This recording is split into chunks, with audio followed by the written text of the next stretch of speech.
physically present at the AISD Central Office to conduct this meeting.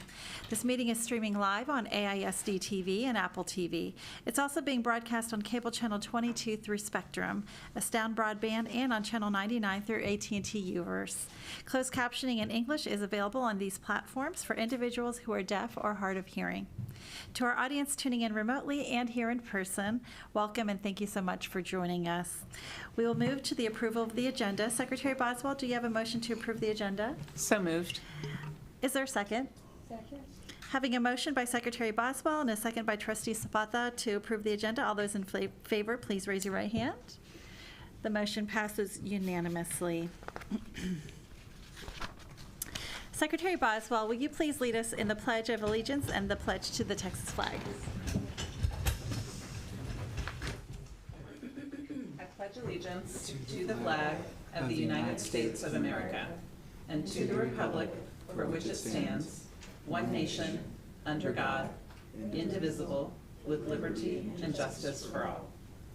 Juro lealtad a la bandera de los Estados Unidos de América y a la república que representa, una nación bajo Dios, indivisible, con libertad y justicia para todos.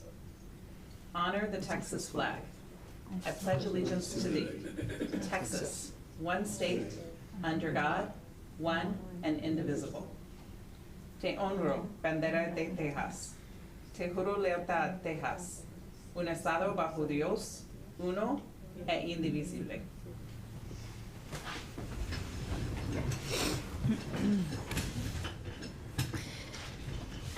Thank you, Secretary Boswell. Next is an opportunity for the public to share comments with the board. This time allows speakers to comment publicly on any topic of their choosing. We have time for up to 60 speakers. As a reminder, the district continues to provide time during the regular voting meetings and of the board to hear from the public about agenda items for consideration and vote. This is an opportunity for the board to take part in active listening. While we wish we could respond or provide feedback, we are required to limit our questions to requests for clarification or follow-up directly to the administration. Members of the public wishing to participate in the public comment portion of our meeting called a dedicated AISD phone line in advance of the meeting to audio record their remarks.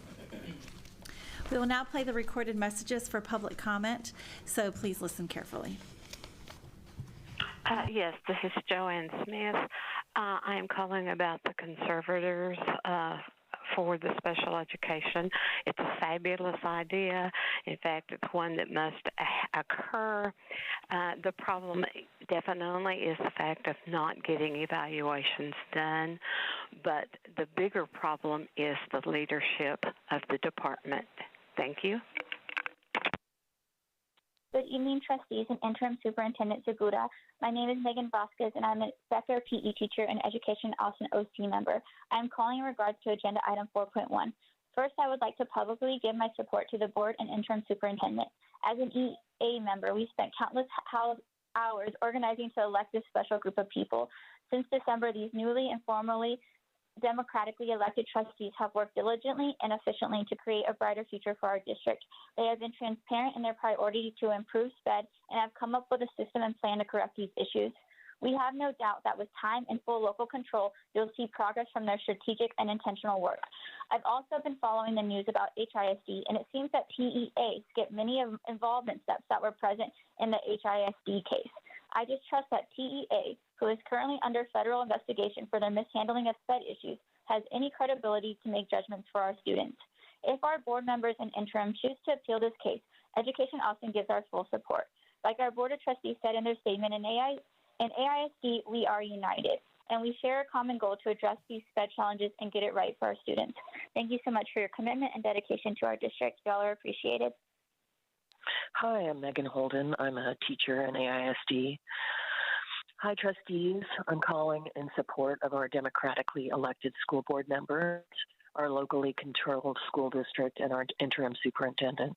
As a teacher here, I've witnessed firsthand the consequences of underfunding and understaffing our public schools, as well as the disproportionate effects on our special populations.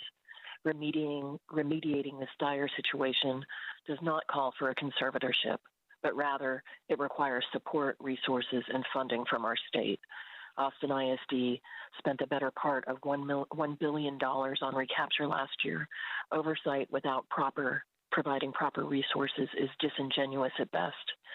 As a member of Education Austin, I will fully support your appeal. Thank you. My name is Free Rolson. I'm a proud member of Education Austin. The TEA is sending conservatorship to help the district do just that, help. Unfortunately, we have little faith in TEA's sincerity to help when we see the help they provide to Houston ISD. We will continue to stand in solidarity with AISD to ensure workers continue to have voice and agency in decision-making. We believe TEA, who is currently under federal investigation for the mishandling of said issues, has no credibility to make judgments for our students. We are the experts, not the bureaucrats. These issues were created largely by the state's illegal caps on evaluation and lack of funding. We do have faith in the newly elected AISD Board of Trustees and the interim superintendent because they are dealing with these problems honestly and transparently with all hands on deck. This gives us hope. Texas is among the lowest per pupil in funding, and yet the legislature continues to deny significant increases that will provide adequate staffing and pay workers their worth. We know our worth in AISD, and we plan to show TEA that we will not be collateral damage in their political agenda. Hello, trustees. My name is Emily Sharon, and I am a teaching assistant in special education and AISD. I am also a proud member of Education Austin and serve on the executive board. As teachers and staff of Austin ISD, we have witnessed firsthand the consequences of underfunding and understaffing in our public schools, as well as the disproportionate effects on our special populations. Remediating this dire situation does not call for a conservatorship, but rather it requires support, resources, and funding from our state. Austin ISD spent the better part of $1 billion on recapture last year. Oversight without providing proper resources is disingenuous at best. We know our worth in AISD, and we plan to show TEA that we will not be collateral damage in their political agenda. This is Amanda Walsh. I'm a teacher at Austin ISD. And as the teachers and staff of Austin ISD, we've witnessed firsthand the consequences of underfunding and understaffing in our public schools, as well as the disproportionate effects on our special populations. Remediating this dire situation does not call for conservatorship, but rather it requires support, resources, and funding from our state. Austin ISD spent the better part of $1 billion on recapture last year. Oversight without providing proper resources is disingenuous at best. Thank you.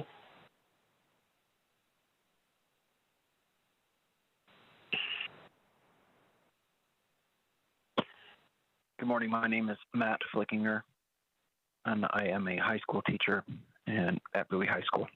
As a teacher and staff member of Austin ISD, I have witnessed firsthand the consequences of underfunding and understaffing in our public schools, as well as the disproportionate effects this has had on our special populations.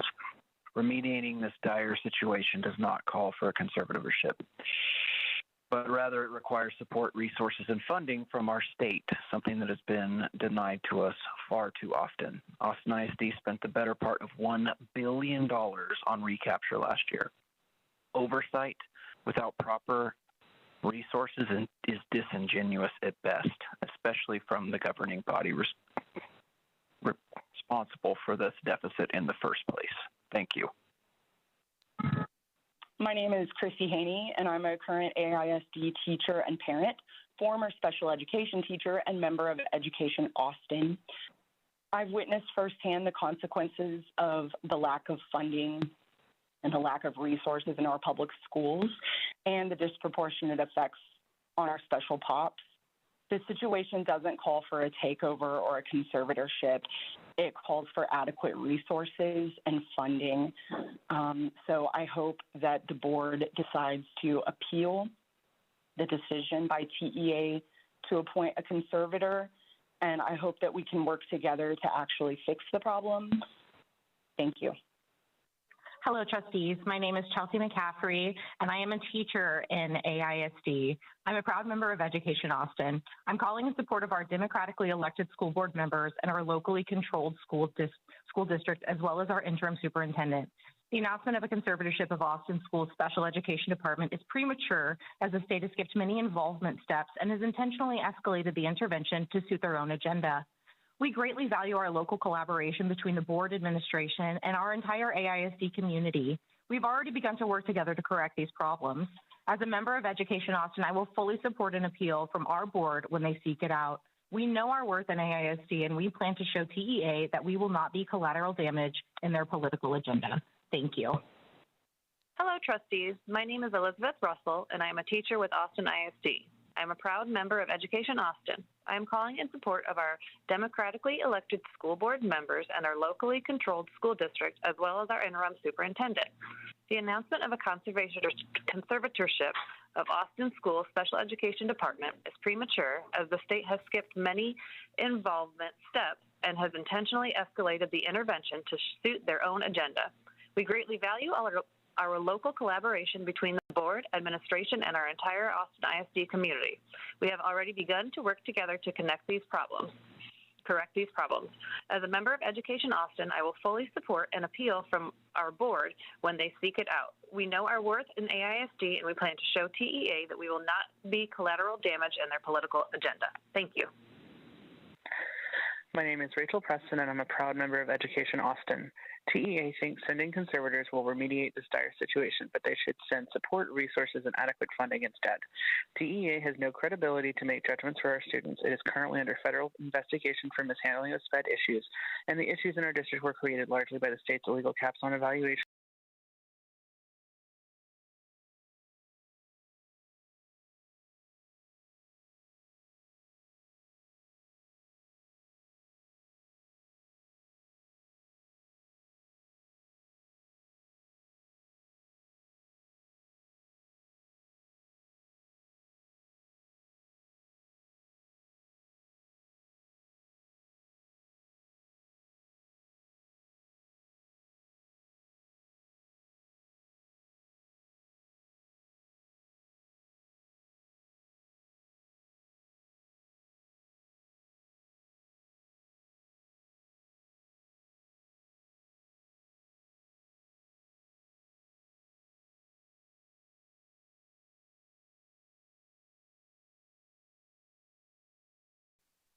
Trying to get me in really fast for an interview, which was great, and she was excited. I was excited.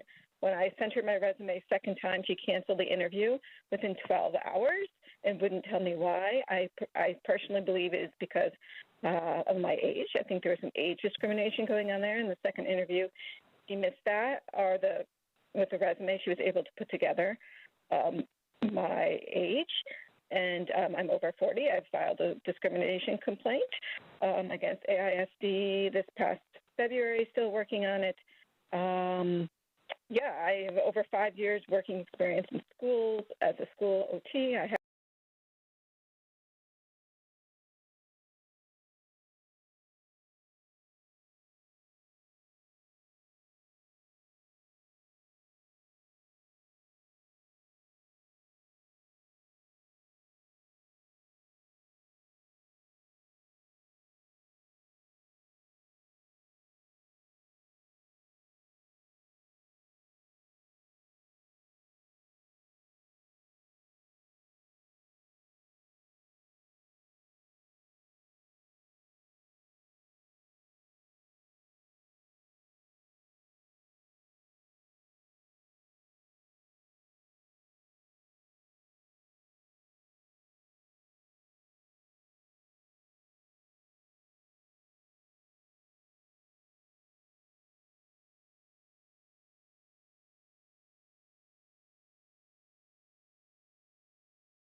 to genuinely help whenever they send conservators to help the district, especially given that they're currently under federal investigation for their mishandling of SPED issues. I believe that these issues were created largely by the state's illegal caps on evaluations and lack of funding, and I do have faith in the newly democratically elected AISD Board of Trustees and the interim superintendent because those are the people who are dealing with these problems on the ground. I would like to see an increase in per-pupil funding. I would like to see the legislature stop denying significant increases that would provide adequate staffing. I think there are a lot of problems, and I think that y'all should turn your attention elsewhere. This is not the solution to the problem you're trying to solve. Thank you. Sí, buen día, Ray López Mata aquí. Quería nada más hacer un comentario que se me parece apropiado lo que quiere hacer la Agencia de Educación de Texas, puesto de lo que he visto en más de cerca de 20 años aquí en el distrito de Austin. Ya sea de lo mínimo, que no se les ayuda a los padres, no se les informa a los padres, se les toma ventaja porque no están informados o son de habla hispana, no se les explica todo lo que es necesario en situaciones profundamente incorrectas. Un niño que fue identificado para life skills, 6 semanas se pasó en una escuela, en una clase que no era apropiada, no se le dijo nada al padre, no sé ni qué se le dijo al padre, sino que simplemente ahí estuvo allí y no se me dio explicación a mí de por qué y cómo sucedió eso. Hay niños que han estado esperando que se les dé ayuda apropiada por más de años, 2 años, y niños que han llegado hasta segundo grado con conocimientos desde kinder. Entonces, esos niños, ¿cómo es que se les está ayudando? Se les está agraviando y todo debajo de la mesa, ¿verdad? Todo lo esconden. ¿Por qué? Porque no tienen problemas. Y digo, no quieren los de... This is an interpretation into English of Ray Lopez Mata's message. Yes, good morning. Ray Lopez Mata here. I just wanted to comment that I think what the Texas Education Agency wants to do is appropriate because from what I have seen in more than close to 20 years here in the Austin School District, even when it comes to the minimum, parents are not helped, parents are not informed, parents are taken advantage of because they are not informed or they speak Spanish. They don't get an explanation of everything that's necessary in situations that are profoundly wrong. A child who was identified for life skills, spent 6 weeks in a class that was not appropriate. They did not tell anything to the parent. I don't even know what was said to the parent, but he was simply there and I did not get any explanation about why or how that happened.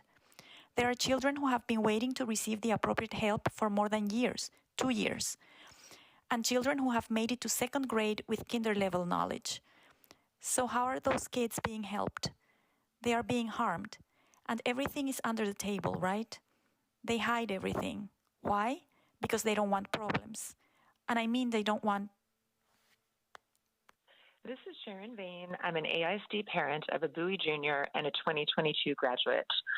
We are at a crossroads in which multiple things are true. The district has long failed too many of its families in providing special education services, and it's hard not to question the motives of TEA in announcing this move. I believe the current board has already displayed more motivation to address the decades' worth of failures, but it will take more than this to truly support the students who now need services in the district, from those overdue for evaluation to those being isolated instead of being included. I hope that the board's current commitment to transparency will continue as it works with the TEA conservators so we can see how progress is being made in multiple areas more than just the backlog of evaluations. I hope there is support and accountability for all in the district who work with these students and families, and I hope that we hold strong boundaries against any further attempts to turn our students and district into political pawns. Thank you. Good morning. This is Allison Dwyer, and I'm a parent in AISD and have been for over 20 years. I have 4 kids that have graduated and are currently in the AISD system. I just want to praise the board for your hard work. I am calling in regarding the recent TEA announcement to come in alongside you and support you in your work towards the special education needs in our district. And while I'm happy that you're getting support, I also am skeptical of their motives, and I just want to tell you we are with you and support you, and please let us know how we can further help you in the future. Hello, my name is Macy Martin, and I'm a teacher at Bowie High School. I have witnessed firsthand the consequences of underfunding and understaffing that our public schools have seen, as well as the disproportionate effects on our special populations. I believe TEA, who is currently under federal investigation for the mishandling of SPED issues, has no credibility to make judgments for our students. These issues were created largely by the state's illegal caps on evaluations and lack of funding. Despite AISD spending a better part of $1 billion on recapture last year, Texas is among the lowest in per pupil funding, and yet the legislation continues to deny significant increases that will provide adequate staffing and pay workers their worth. Oversight from the state without providing proper resources is disingenuous at best. The announcement of a conveyorship of Austin School's Special Education Department is premature, and the state has skipped many involvement steps and has intentionally escalated the intervention to suit their own agenda. My support is with the newly elected AISD Board of Trustees and the interim superintendent because they are dealing with these problems honestly and transparently. Thank you. My name is Maura Masters. I am an AISD teacher and Education Austin board member. I would like to voice my support of the systems being built by our current elected board of trustees and our interim superintendent. That a state that underfunds public education generally and special education specifically, and whose education agency is under federal investigation for inadequate services to special education students, feels that it is the entity best suited to help AISD fix its special education issues is antithetical and disingenuous.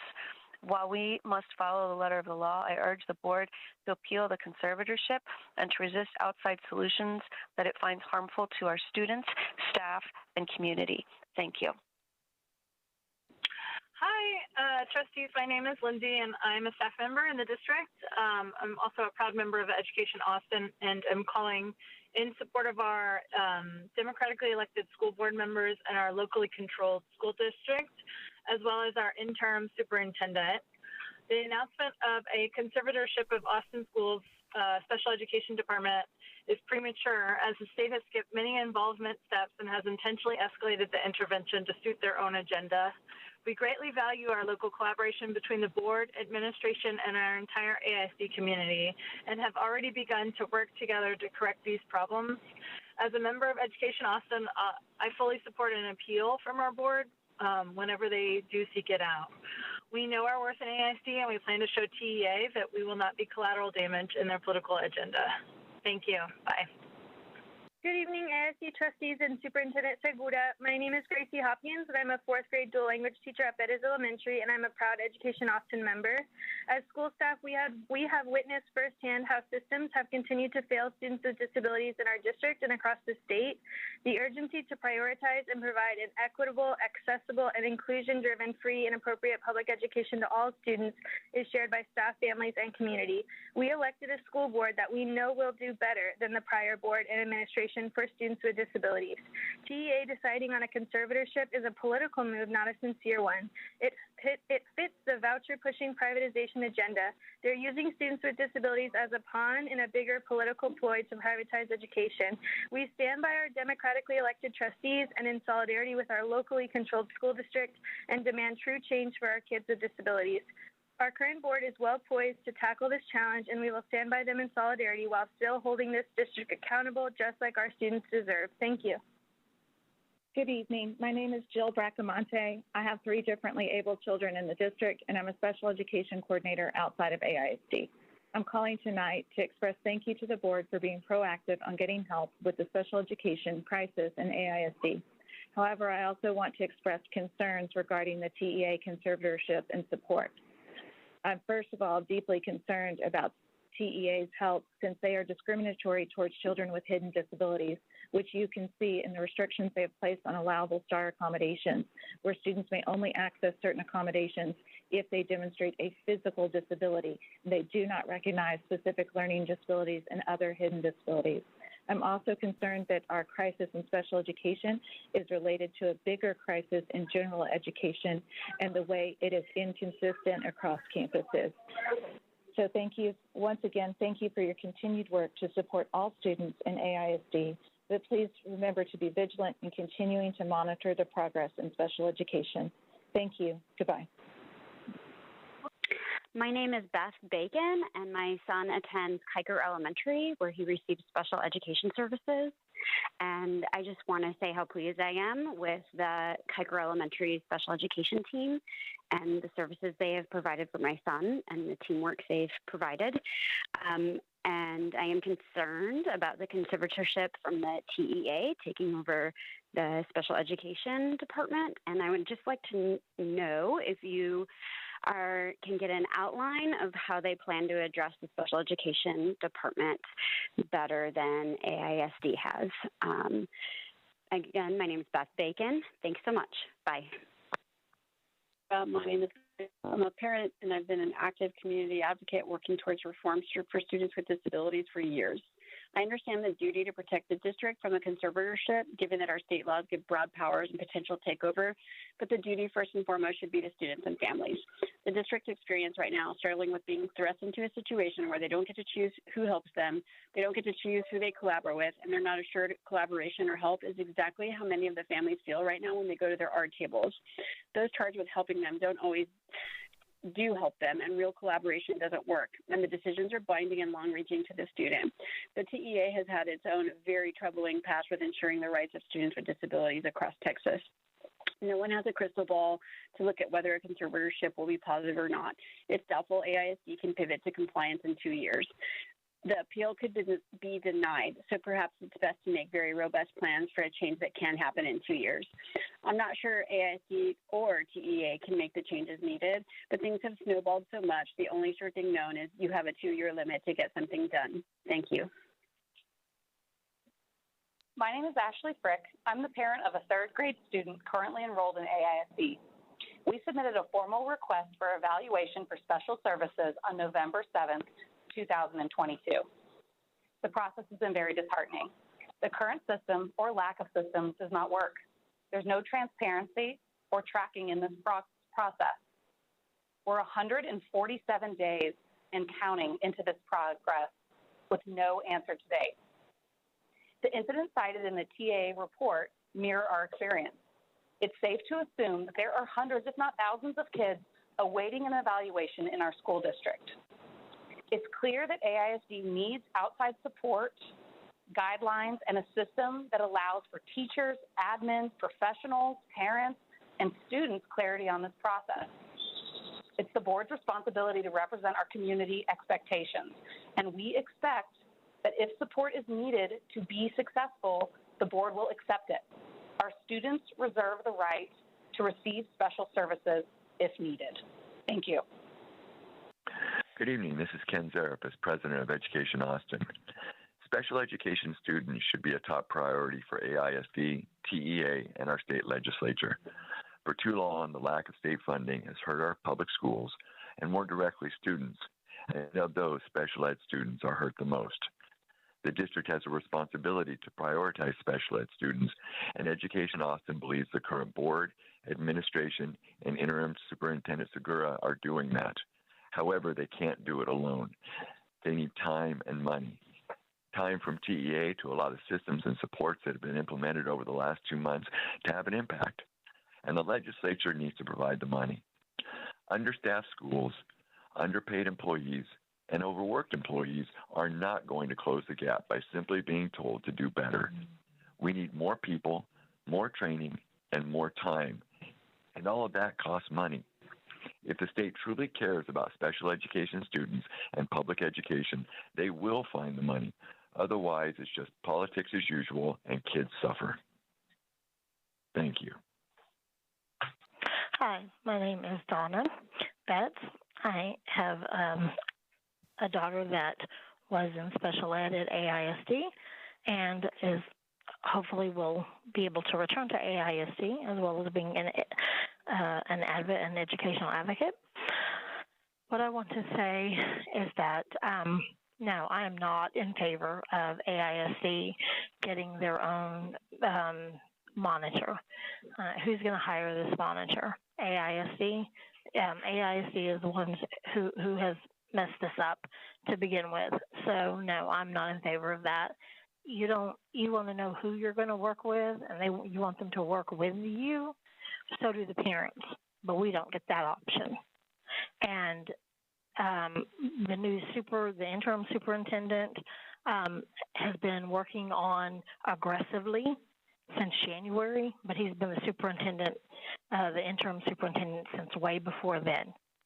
So it doesn't give me any hope or trust or faith that AISD is going to do anything any differently for my daughter. Hi, my name is Meg Hardick, and I am a former Life Skills one-to-one aide as well as a proud member of Education Austin.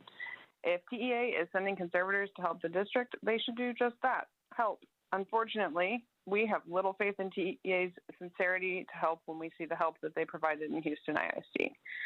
We will stand in solidarity with AISD to ensure workers continue to have a voice and agency in decision-making. We believe that TEA, who is currently under federal investigation for their mishandling of SPED issues, has no credibility to make judgments for our students. We are the experts, not the bureaucrats. These issues were created largely by the state's illegal caps on evaluation and lack of funding. We do have faith in the newly elected AISD Board of Trustees and the interim superintendent because they have already begun dealing with these problems honestly and transparently. This gives us hope. Texas is among the lowest in per-pupil funding, and yet the legislature continues to deny significant increases that will provide adequate staffing and pay for workers who know their worth. We know our worth in AISD, and we will plan to show TEA that we are not to be collateral damage in their political agenda. This is Deborah Tejo, parent of 2 students in Austin ISD.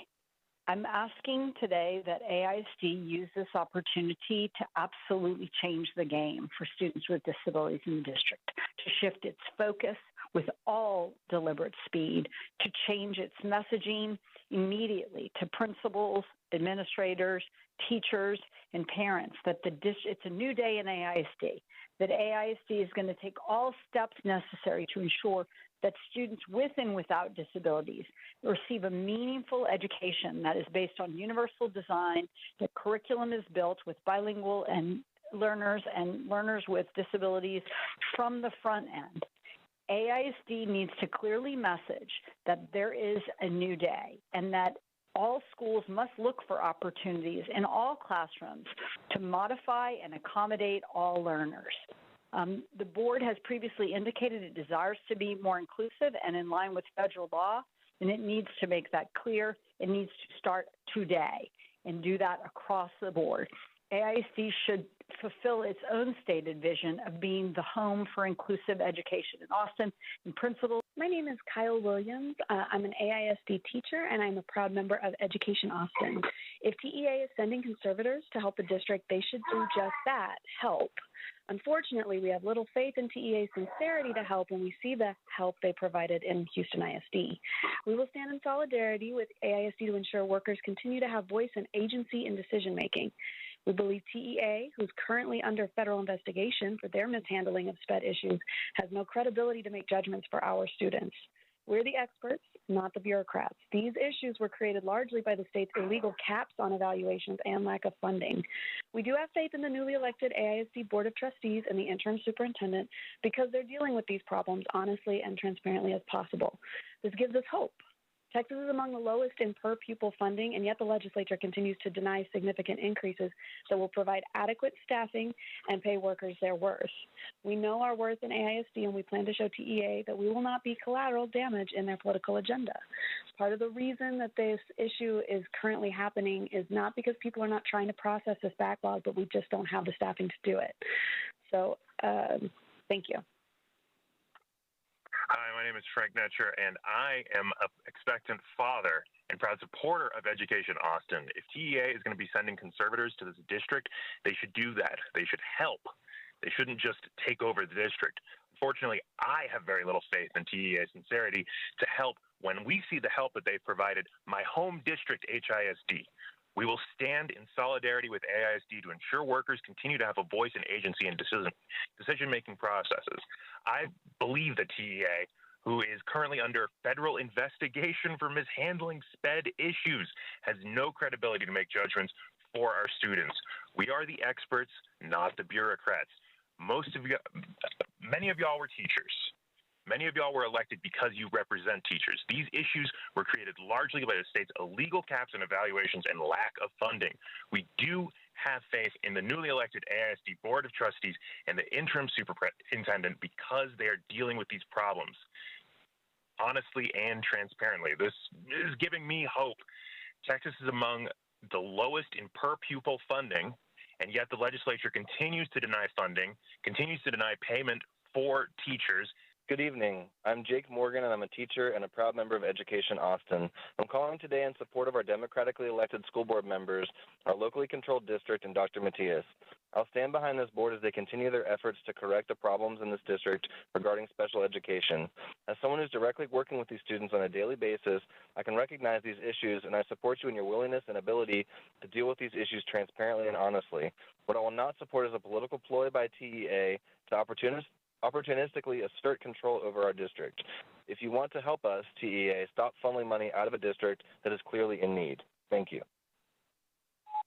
My name is Kynan Murtaugh, and I am a proud member of Education Austin.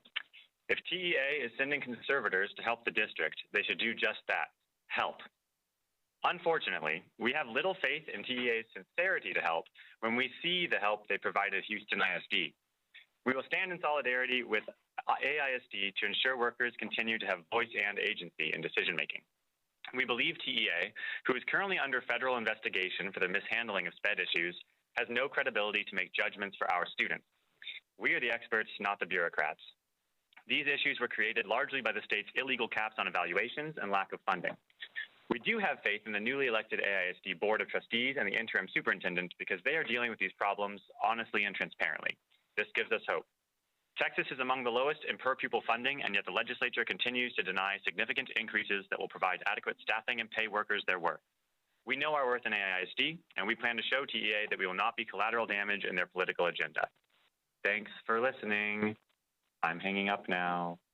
Hi, AISD trustees. Thank you for your service to our students in our district. My name is Heather Rell, and I'm an AISD parent for two students, one at Summit Elementary and one at Lively Middle School. I love both our schools, and I love having my students in AISD. I am calling today to talk about the TEA conservatorship for AISD special education. So here's the deal with me. I have a kid with a learning disability and with health issues. While we had an amazing teacher put up the red flag to get my kid evaluated, it took the district almost an entire year to get this done. I sat there waiting as the district cut the entire special education department and called it reorganizing. For our 504 this year, the district actively fought against our specialist requests and needs for my students. They went with the bare minimum they felt they needed to do. It's been ridiculous, and the situation is not fair and equitable for my students. I'm a huge supporter of AISD. However, I am angry. My students' needs aren't being met. I'm all about bringing in some extra hands to get us where we need to be. I hope the district will go beyond the bare minimum and fight for all students and give them the education they deserve. Thank you again for your time and attention. My name is Tara Trower, and I have two children in the Austin School District, one of whom is in SPED. I have been engaged in an incredibly frustrating 4-year battle to get my youngest child properly evaluated. She was evaluated in 2018, and despite a strong family history of autism and notation in the report that she has autistic tendencies and a private diagnosis of social communication disorder, her initial AISD evaluation indicated that her qualification with SPED was emotionally disturbed. In spring 2020, I requested a reevaluation specifically for autism. Despite being promised a timely evaluation, it was not completed until fall 2022. And then with the autism evaluator spending only 20 minutes with my child, despite indications that she is able to mask her autistic behaviors for short periods of time. At every point, there's been delays at the district level. Her education should not depend on whether the teacher has an intuitive understanding of what autism looks like in girls. Without the appropriate designation, her education continues to suffer. Given the state of things, I suppose I should be happy that at least she qualified for services, but the district is legally required to provide more than that. And if it takes state intervention for that to happen, then so be it. Thank you very much. Hi, I am Leah Kelly. I'm reading the following statement written by my daughter on her behalf. My name is Harper Kelly. I'm an autistic 10th grade student with mental health issues enrolled at Austin High School. I can't come to the board meeting tonight, and I blame Austin ISD for that. I'm currently receiving homebound services because my teachers didn't follow my IEP. The paraprofessional working with me wasn't trained, and you denied me services for over a year that would have made it possible for me to be in school. I came to ARD after ARD asking for help. My administrators, case managers, critical case manager, and warriors said no over and over. This seriously impacted my mental health. I spend my days at home worried and scared for what is going to happen when I do end up coming back. The district doesn't see me as a person. They don't listen. They don't try to understand. Honestly, I'm convinced you are all sick of me. The negligence this district has shown has put me in a state of dysfunction. I can no longer perform basic daily activities for myself. Driving kids to this state of mind is not serving them, and I don't deserve the punishment for things beyond my control. We don't even have time to talk about the retaliation. I guess I'll have to write you all about that. Why did you let it get this far? Thank you for your time. Soy Brenda Flores. Mis 3 hijos tienen educación especial. El Departamento de Educación Especial y los maestros no han respetado ni han puesto en práctica las acomodaciones, metas y modificaciones que aparecen en el IEP. El IEP está escrito, pero no han respetado nada. Gracias. This is an English interpretation for Brenda Flores' message. My 3 children have special education. The special education department and the teachers have not respected, nor have they put into practice the accommodations, goals, and modifications in the IEP. The IEP is written, but they have not respected anything. Thank you. Good evening, Board of Trustees and Superintendent Segura. This is Heather Merritt. I am calling with concerns about the TEA conservatorship over special education. This is the same agency that put a cap on special education back in 2004, the same year that I started in this district. I know students who dropped out before they could have their evaluations completed. I know students who didn't get services because their evaluations were not completed. We know that we have work to do. We know that we need to do better with inclusive practices. However, having the same agency come in to tell us what to do, and they also capped special education and caused students to not receive services for over a decade. I have issues with that, so I want to know exactly what they are doing, exactly what their role is when they come in, and exactly what they mean on page 30 of the report when they say that they need to have duties expansive enough to direct all areas affecting or affected by special education, because we know that our students with disabilities should be served everywhere. So what does TEA mean by this? Please keep our kids who didn't get those services and the staff who have been working on these evaluations day in and day out front and center of any steps moving forward. No. Good evening. My name is Cynthia Valadez, and I am a parent who has graduated 2 children from the Austin Independent School District Public Education System, one from Austin High School and the other, my younger daughter, from Rosedale. She was a special education student, and it is to the special education department that I want to target and concentrate my comments about. They have a long history of not serving all our students and of using systemically racist systems and processes and people to determine who will and who will not access modifications, a good IEP, resources so that they don't become disenchanted with the school system and drop out of school. However, I am against any conservator being appointed by TEA, which plays partisan politics with our students' lives, to be considered. If we can fight that however we can, let's do that. But let us move forward with attempting to solve our own problems. Hello, my name is Travis Ward. I'm a community organizer with Austin BSA in District 9. While I'm not a member of Education Austin, I have been parts of coalitions where we've worked with them often on issues related to public schools. I'm calling to support our newly democratically elected school board members and our locally controlled school district, as well as our interim superintendent over a potential conservatorship of AISD schools. This is premature. It skipped many steps and intentionally escalated the intervention to suit TEA's own agenda. we believe that the new school board has already taken steps to correct the issues that the threat of conservatorship has been made to fix. I believe Education Austin is already working together to correct these problems. So for this, I would fully support an appeal from our board when they seek it out. I believe in local control for AISD. I don't want the same thing that's happened to Houston ISD to happen here in Austin. So I would just wanted to express my discontent with that. Thank you. Yes, my name is Elizabeth Lucchese, and I have a high school student who's been a recipient of AISD special ed services since about 7th grade when he started public school.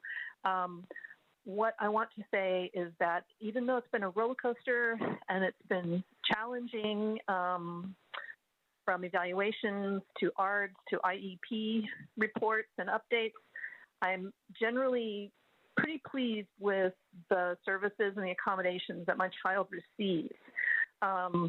My fear is that an outside agent or agency that's not my elected school board, who I do trust, would not have my students' best interest at heart.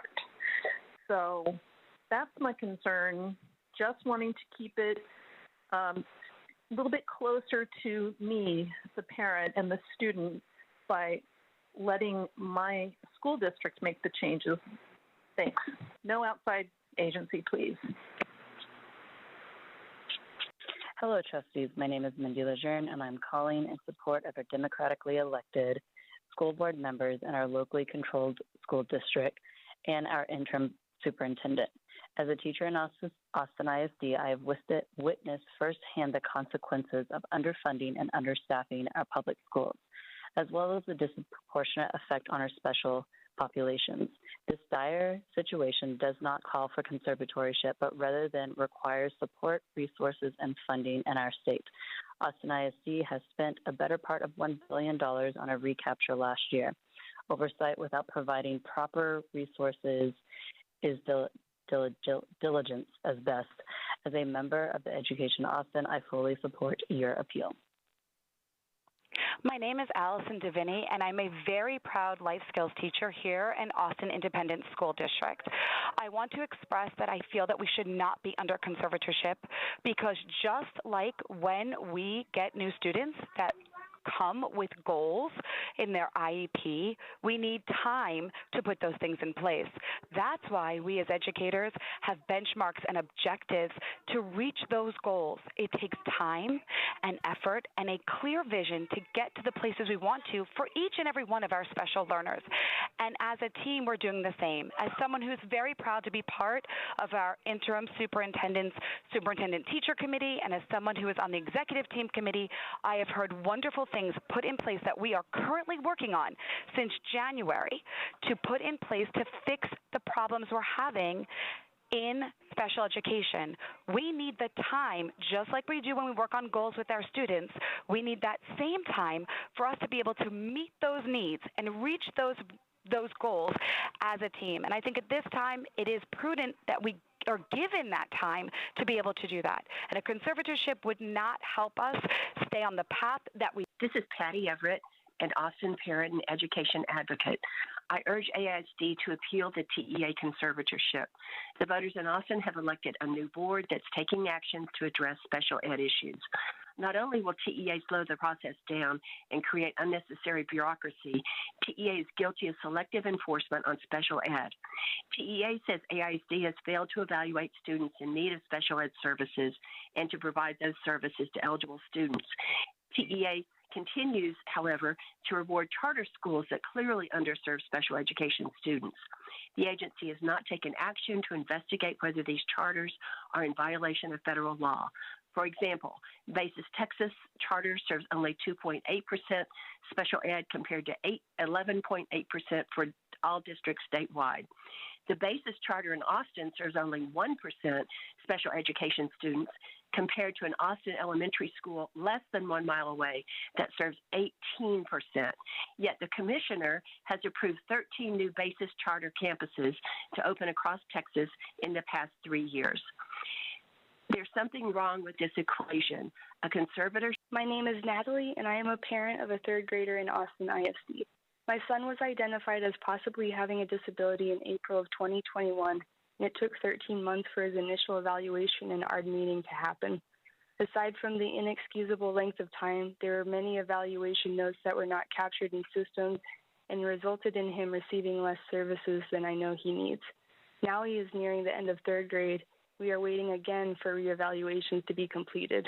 Along the way, there were many well-meaning staff and contractors that tried to help him, but it did not undo the harm to my child's educational experience from having to wait for all that time.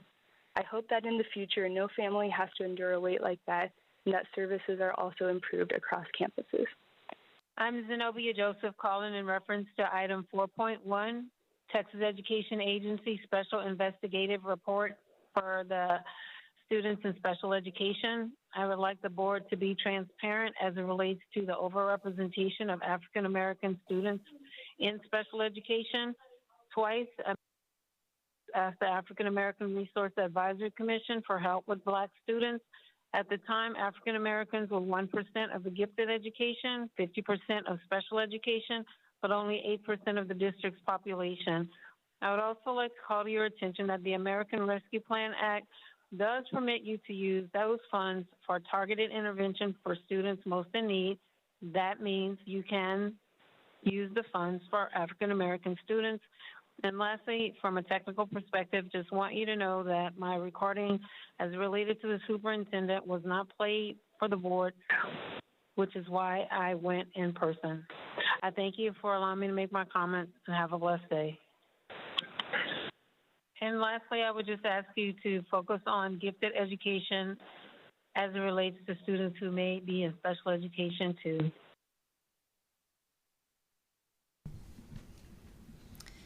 This concludes public comment. Trustees, are there any questions or clarifications? Trustee Kaufman. Thank you. So not a question, but an expression of gratitude. I really want to thank all of the callers tonight, and I want to thank everyone who's here in person, even though our current policy does not allow for in-person testimony on meetings like this. The fact that you all showed up to express your support for our students and for resolving this issue in whatever way is most effective is greatly appreciated. I really, really want to center on the voices of the students and the parents and family members that we heard today. Each and every complaint that was addressed in the TEA report, each and every evaluation that is overdue, each and every IEP that's not being followed, there is a powerful story behind those of the lives of individuals who are being impacted, and it is absolutely essential that as we make any decisions regarding this, that we do keep focused on the bottom line, which is, are we serving our students effectively? And the reminder of the humanity behind these issues is really powerful and important. So I just want to thank all of the people present tonight and those who recorded their messages. Thank you. Any other trustees? Okay, Trustee Hunter. Good evening. I would also like to thank the callers. Specifically, I would like to thank the students who showed up, who are actually in our boardroom right now, for advocating for themselves and for their parents showing them the way to advocate for themselves, to put a face to the numbers. I want you to know that we see you, and it is our goal to do better. Thank you.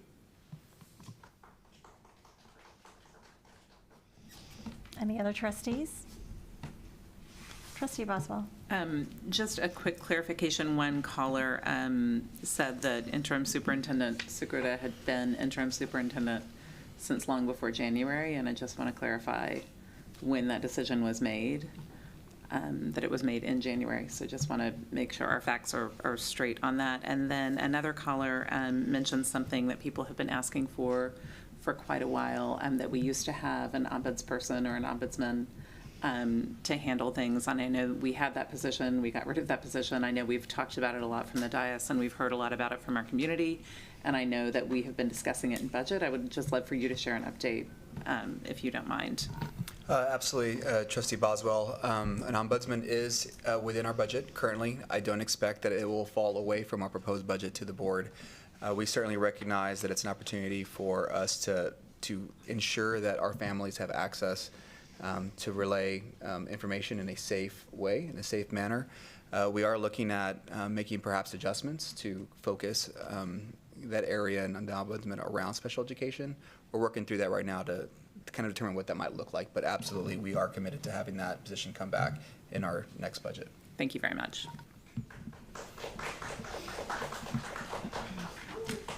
Any other trustees have questions? Trustee Zapata. I just want to say thank you to all the callers, for all of you also being here, and recognizing that it's going to take all of us to make special ed what it needs to be, the most successful program for our students, and know that we will need you to continue to need you to help us figure that out so we can do it together successfully. Thank you. Anyone? Trustee Whitley Chu.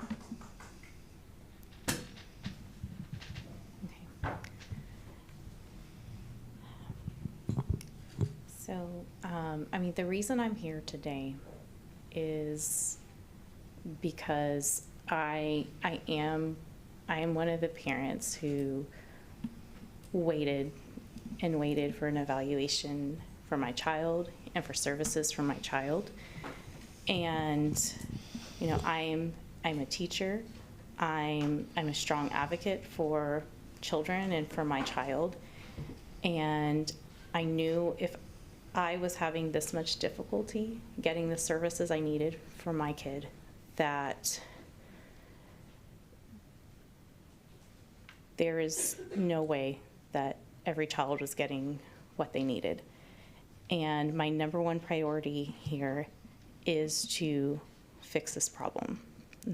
Day one coming into this office, that has been the number one priority. We putting systems in place. This is a systematic problem. And I would say my number one priority is, I want an evaluation for my child, not just because I want an evaluation in there. We want an evaluation. It's the first step in the process of getting everything our kid needs to have in education. And that has to be priority number one, is that our children are everyone's children, and that everyone in the school, in this district, is working to educate all children, to include them, and to give them the education they deserve. We are, and I've appreciated the support of my colleagues in this matter, that this is our number one priority. If we are serving our most vulnerable students well, then everyone's being served well. And so it has to be our number one priority, and it has been, and we still have a lot of work to do, and we're going to fix it. We have to. Thank you, Trustee. Anyone else? Of course. Okay. I'm sorry to speak again, but I just wanted to note a couple things. It's ironic that at a meeting where we're to discuss our services provided to for students with disabilities, that we don't have our own systems in place tonight to ensure that we have closed captioning for students or for people who are participating in the room, to ensure that we have that available on our streams that are at home. So I just want to read a message that we kind of bypassed at our last week's meeting. We had a student who gave us testimony. She began her comments in sign, and then she proceeded to talk in a spoken voice. And I wrongly assumed that she had signed what she had then said subsequently, and that was incorrect. So I completely missed the message, and not one of us on the dais asked for her to confirm or clarify what she said. And I want to express gratitude to her parent, Sarah McKenna, who shared with us an email where Addison let us know what her message in sign had said. So she said, here's what I signed. Yes. I'm sorry. Oh, my goodness. Okay. I apologize profoundly because I just misgendered a student as well. Addison reported to us what they signed. Hello, my name is Addison. I am a junior at LASA. Please make these meetings accessible for students, families with disabilities, or the deaf community. Thank you. And then she proceeded to explain how she hopes that by signing this that she would raise awareness, and she explained how my goodness, I'm so sorry. I'm making it worse as I try to make it better, and I apologize. We all have to have the humility to recognize that we are prone to gross mistakes when we're not attending to our families and communities with the attention that we need to. So I apologize for that. They explained how the podium itself is not accessible to people who either because of height or because of access, how the room is not necessarily fully accessible to wheelchairs, and how the closed captioning isn't on. And so if someone is in the room who would like to use the closed captioning, it's not always available. And then we've also heard how the Facebook feed is a more reliable way of getting a better closed transcription at home. So we have a commitment to make that work better. So I just wanted to acknowledge that, to really acknowledge Addison and the message that they shared with us last week that we missed, and to use this again as a way of committing to doing better for all of our families.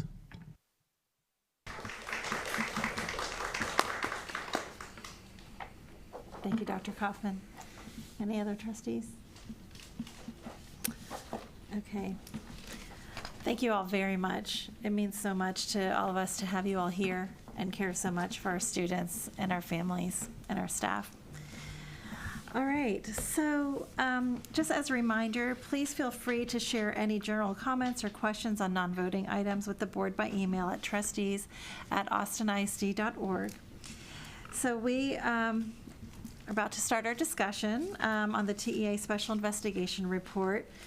I know it's been a rough couple of days for many of us, for many of our families, as we heard today. It's been a rough few years. And tonight is really an opportunity to discuss the recent special investigation report by TEA. On Friday, March 31st, the district received the final report by TEA, and I would like to ask Interim Superintendent Matias Segura to provide an overview and an update on this item. Before you do that, though, if you don't mind, sure. I just wanted to mention, make it really clear that we recognize that the crux of the issue in the TEA investigative report is a backlog of evaluations. And I just want to take a moment to acknowledge we realize that's just a small part of many of the issues that we've been hearing from our community and some of us have experienced as parents as well. So I just wanted to acknowledge that, although most of what you'll hear tonight will be about the evaluation backlog, that is not the only thing that we as a team are focused on. So thank you. Thank you, President Singh, Board of Trustees. We'll start off tonight's overview with an update from Pam Kaminsky, who is our attorney, who is assisting both the district and the administration through this process. And then we'll have the special education team take us through some of the work that has been ongoing and some of the next steps. And so at this time, I'll pause and hand it over to Pam. Is she? Hello. Hey, Pam, can you hear us? I can. Can you hear me okay? Yes, we can. Thank you. Take it away. Thank you. All right. So thank you, Mr. Segura, for introducing me. But again, my name's Pam Kaminsky. I'm an attorney with Rogers, Morrison, Grover, and was hired in late January as special counsel to the board and district to assist with this matter. So thank you for allowing me. I am in the Houston office, and thank you for allowing me to participate this evening virtually. I do appreciate you accommodating that. I'm going to take a little time just to clarify a few of the terms that came out of the final report, and then I'll explain kind of the appeal process generally, and just address a few issues that I think may be helpful for the public. as requested by the board. So let me begin by saying in the recommendations, these first couple of slides that you're going to see will be related to my content this evening. So according to the final report, the TEA recommended appointing a management team to direct the operations of the district in the area of special education. That is in compliance with Texas Education Code 39A.0028. The report does go on to explain a conservator to oversee the operation of the district. But looking at the language used in the report, it seems functionally to have the same authority because in the report, it actually uses the term management team as a conservator management team.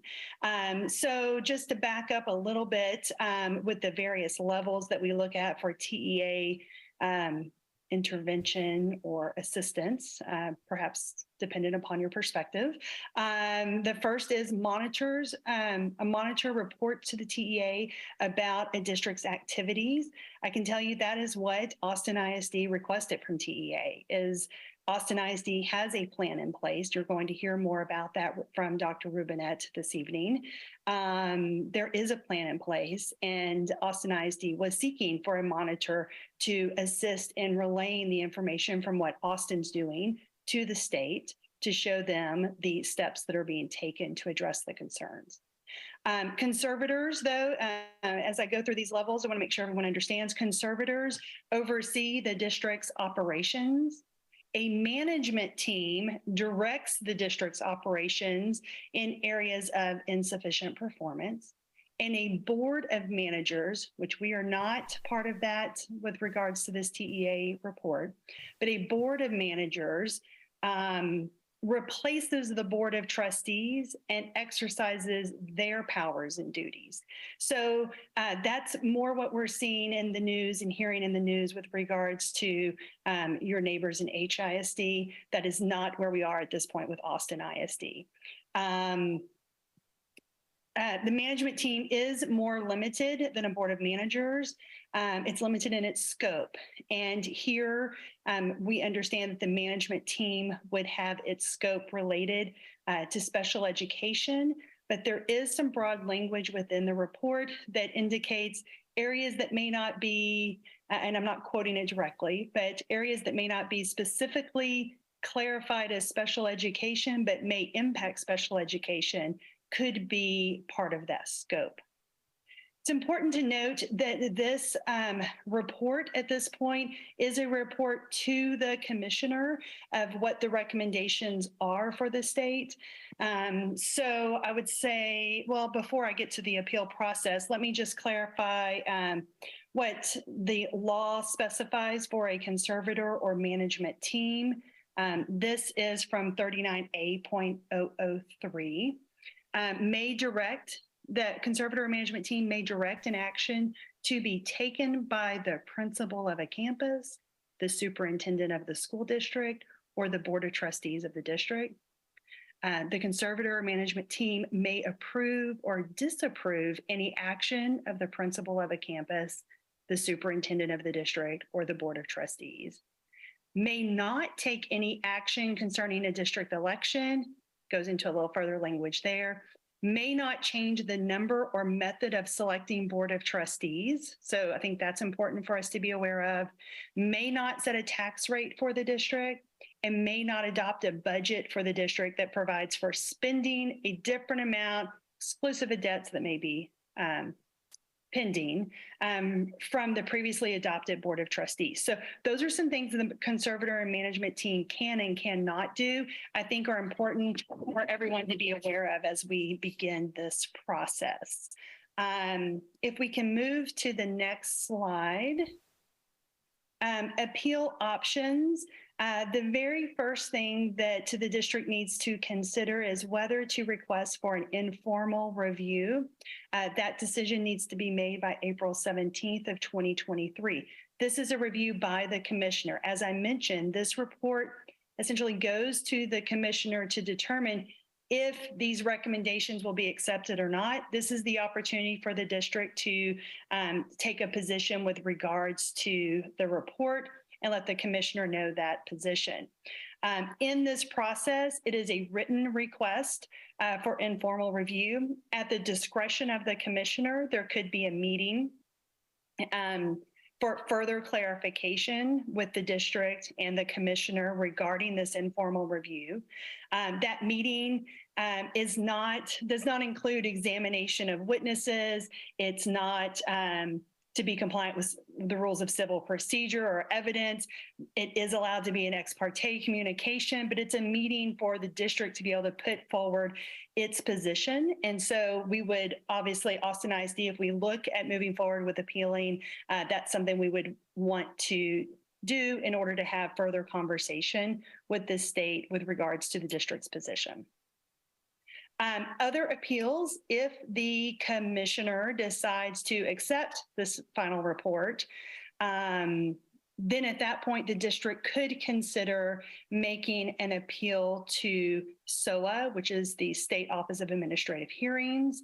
It's an expedited hearing. During the time frame, though, that a SOA appeal would be pending, the commissioner could move forward already with the recommendations if that's what is decided out of the informal review. It is an expedited hearing, and so that would happen rather quickly when we look at that process. So that's kind of the appeal process.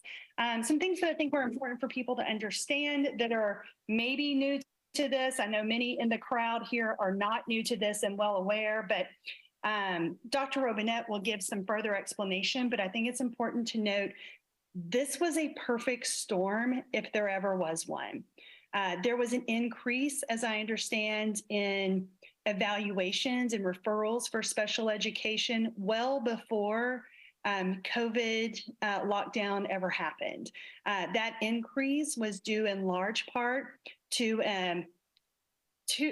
the decision of the district to move dyslexia referrals into the special education FIE, full and individual evaluation process, earlier than required by the state. And then immediately following that, COVID happened and the lockdown ended up impacting the ability to do evaluations. Districts were ill-equipped. Austin was not alone in trying to figure out how to evaluate students virtually or waiting until students return to school in order to get those done. During this same time, there was a decrease in staff. Many evaluators left the district. Many teachers left the district.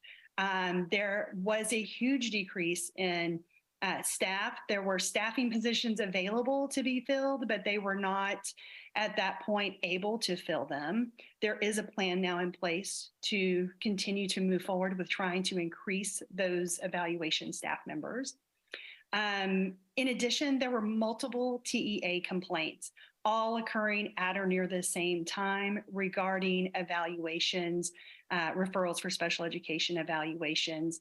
And while those individual student complaints have been addressed, that led to the concern of, is there a systemic problem in Austin ISD that led us to this position here? So with all of that background I've kind of thrown at you here this evening, I'm going to turn it over at this point to Dr. Robinette, the Executive Director for Special Education, who has a little more detail for you regarding that big picture I've tried to lay out.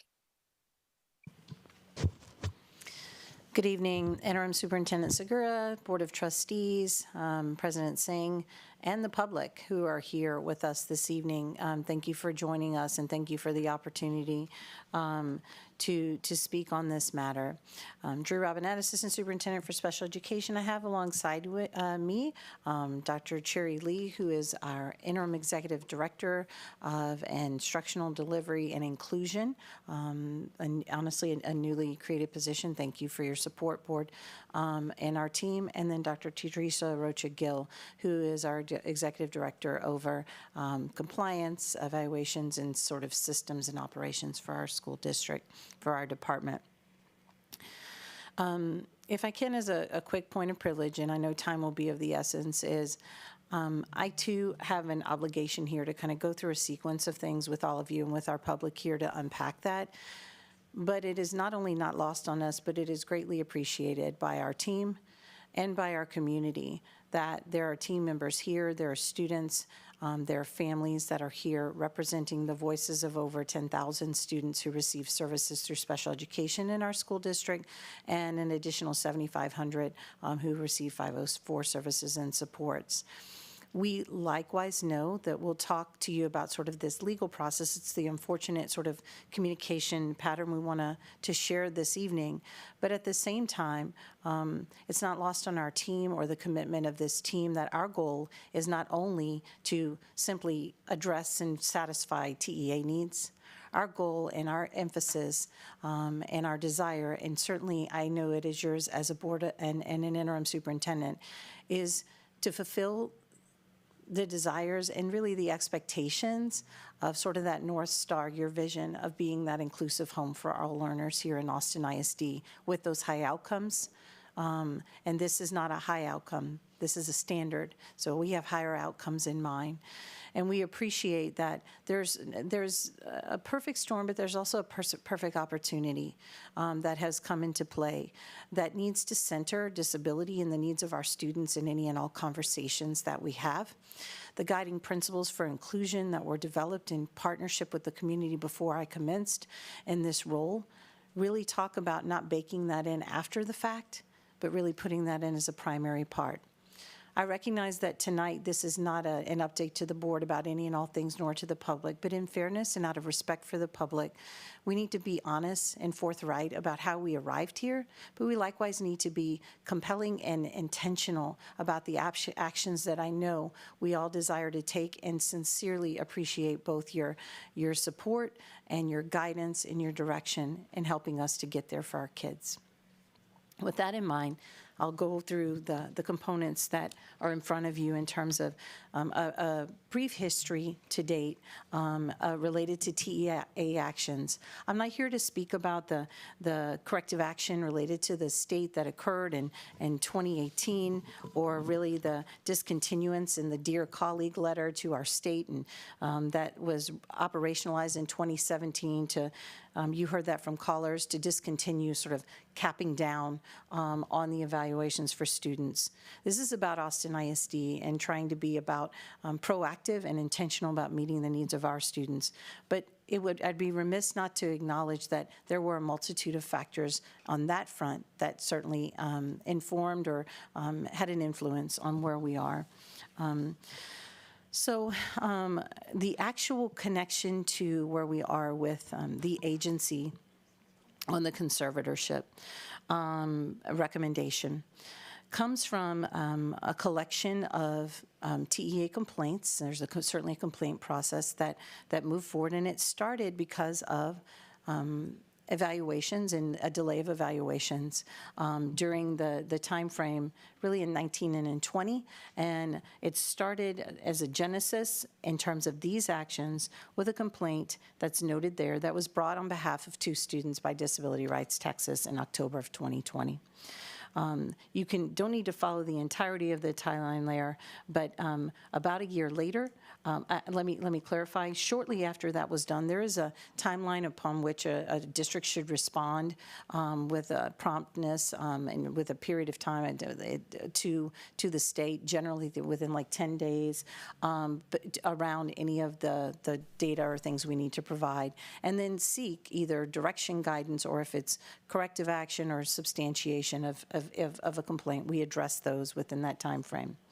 At that time, in October of 2020, the district actually moved with the agency and not being able to fulfill the request associated with that particular complaint to what was known as a systemic corrective action plan, because those months from October to December had lapsed. And so when those two students and couldn't be addressed, it really reflected to a broader piece of what are the systemic matters that need to be addressed for not only two students, but any or all students.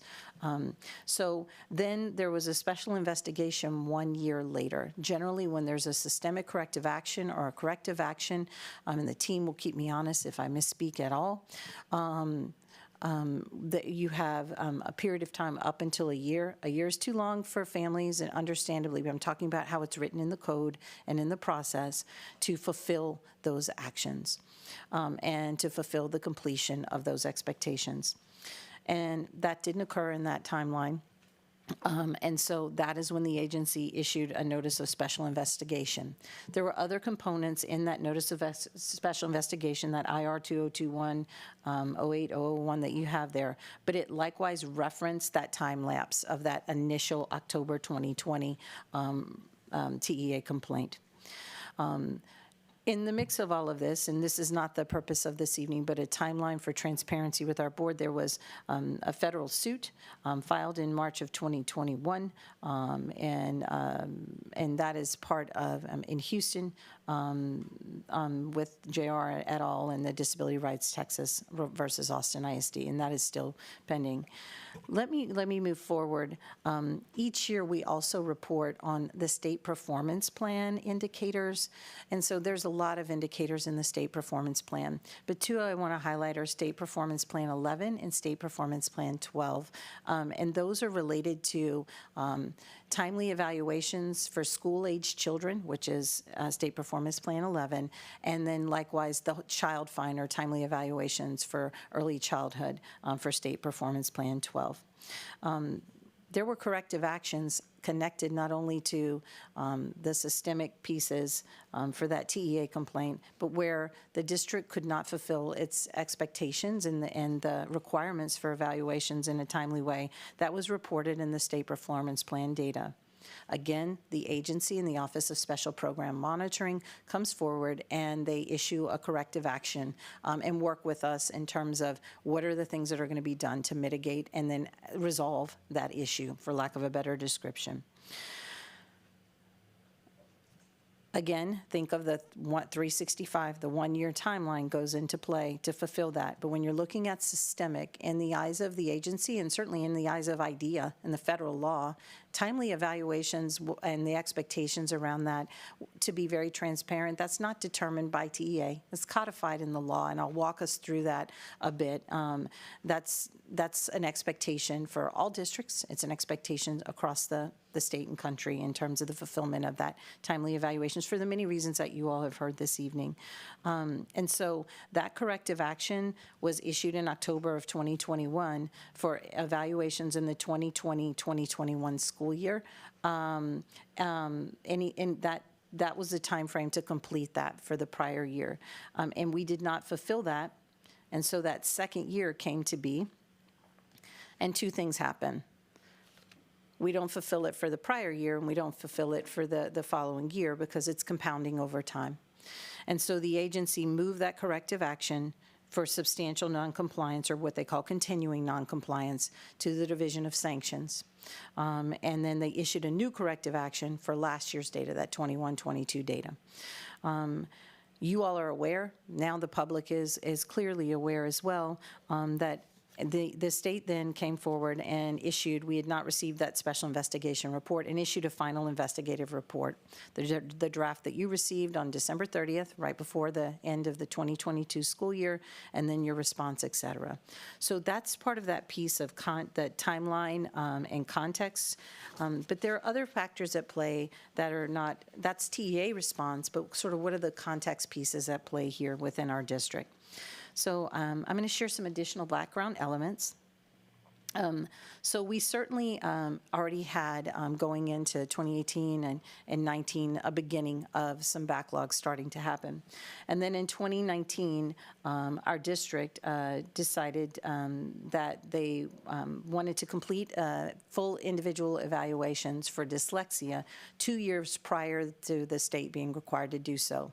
So it's a good thought. It's certainly now codified in the law as an expectation, but the desire was to fulfill that and to see, in light of the Dear Colleague letter, to see components around the CAP to ensure that there wasn't a limitation in the completion of those full individual evaluations if they were queuing through the system. So that's 19, and then going into 1920, then the pandemic comes in, and then the backlog did increase. And it was exacerbated further.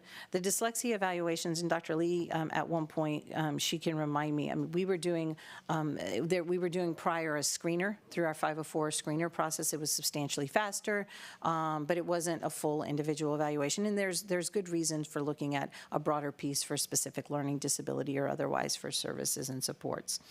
But that's where we were. So it's substantially really, in the 2020, it accelerated in terms of compounding because there was a limitation of in-person testing. We had a number of evaluators who not only were we not in person in school, there are some protocols and aspects of the testing environment, et cetera. That TEA corrective action is just noted there in that kind of that 2020 that you noticed there. And then the evaluator shortage, that is actually part of a state and national challenge. I think it was noted in your report, or your meeting with the media and others. In Travis County alone, our entire county, there's just over 260 licensed specialists in school psychology. It's a substantial limit in terms of the area. And so we do have a combination, and thank you to any and all of you out there listening that are LSSPs and diagnosticians who work with us, but they are certain elements of testing and assessment that only can be completed by an LSSP, and there are certain elements that certainly can be completed by a diagnostician as well. So that limitation locally and in the Central Texas area is a particular challenge, and a number of them are working in different places as well. But I want to put a caveat. The shortage was persisting, and at the request of the board and Interim Superintendent Segura, I likewise have to acknowledge, and this will come up later, that was substantially increased at the time of an additional reorganization that was done here in our school district and over a period of time up until then. So I'll put it in by the numbers slide that will be forthcoming. But in 1920, 29 evaluators left our school district, only 2 of whom retired. They resigned. Now, that was also during the pandemic, and there could have been a variety of reasons, some of which we've had an opportunity to explore much in depth, and there was coverage around that as well. And then 2021, an additional 20 did as well. So I would be remiss, out of respect for the request that was made from you, not to say that increases the additional challenge with the shortage that was existing and then creating the systems and supports. As we returned from the pandemic and more to in-person learning, we certainly have seen increased referral rates. One of the things that we want to do is we certainly don't want to limit if that is a need for a student for evaluation services, but we likewise know that we have to have strong core Tier 1 instruction. We need to have access to scaffolds or accommodations and appropriate pieces for all learners because that compounds not only the issue, but we want our students to have access to high quality instruction regardless of any place that they are in the system, and even more so if they have particular areas where they need appropriate supports. The board intervened, and some of the board that was here in 2021 then had training around scorecard development, started to begin to discuss the importance of a new scorecard measure. That's when special education was part of scorecard goal 1. You all had some training in and around that, made some decisions to bake that into your scorecard. And then in 2022, the completion of the Stetson report, that's when some of the systems revisions there was a genesis, but not fully operationalized, started to come into place with the team. The implementation of a new IP data system, some of which has had some wrinkles and some challenges, but likewise being a compliance system, having some tracking pieces with a revised entry and referral process, et cetera, and substantial testing during the use, with the use of contractors. I also need to let you know that in 2019, there was not summer testing that occurred, and that was not due to the pandemic. It was sort of writing what were the real needs within the department and having the systemic structures to track that.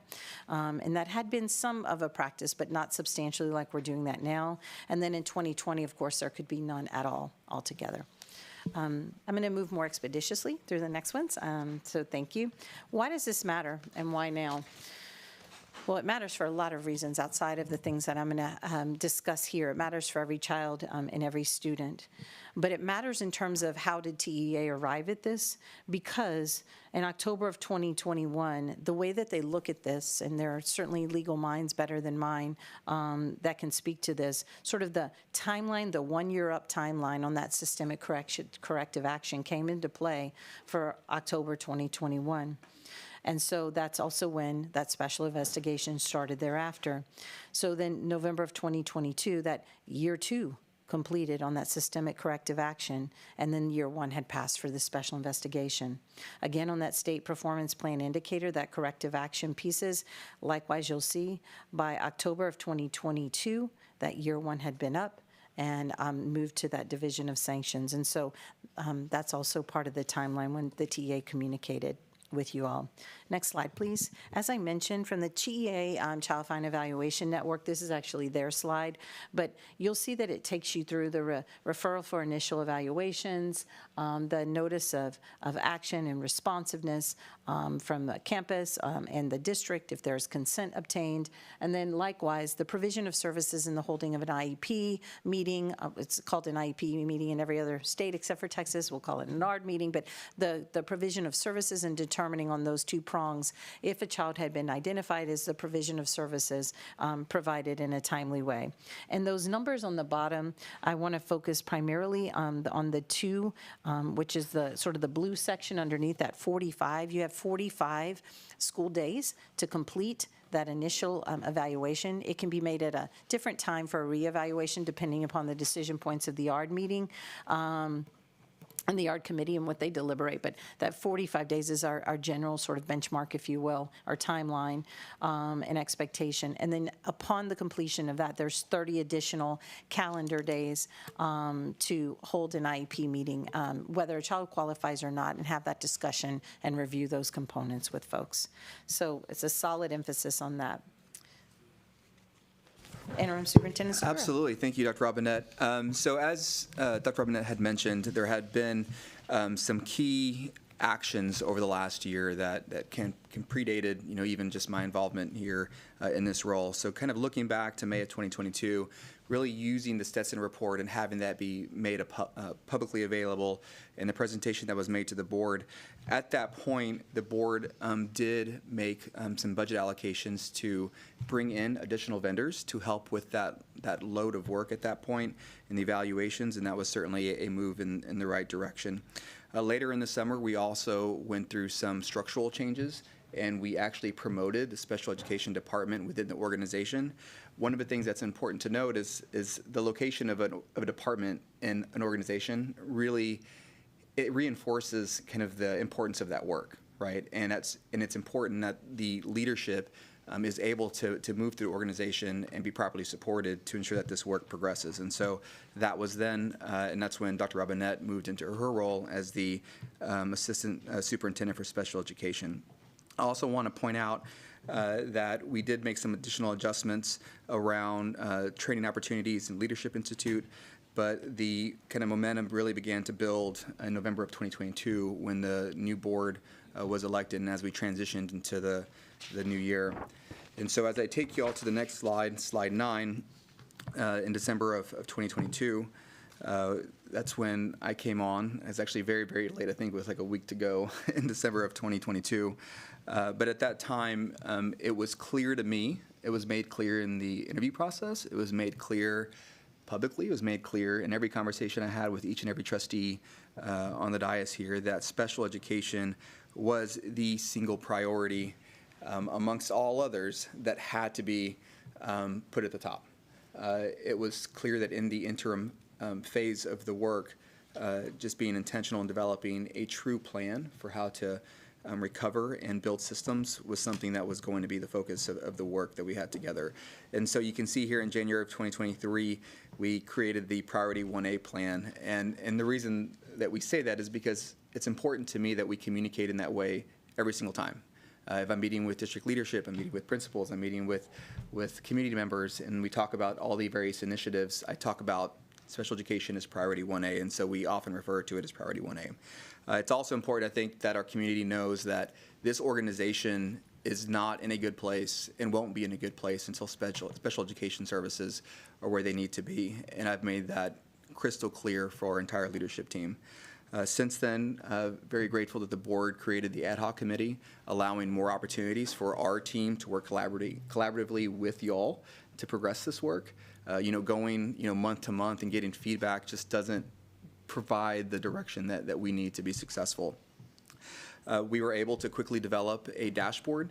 It was something that was needed to assist our administrators, our principals, in order to understand kind of where each and every student was in any process that we had.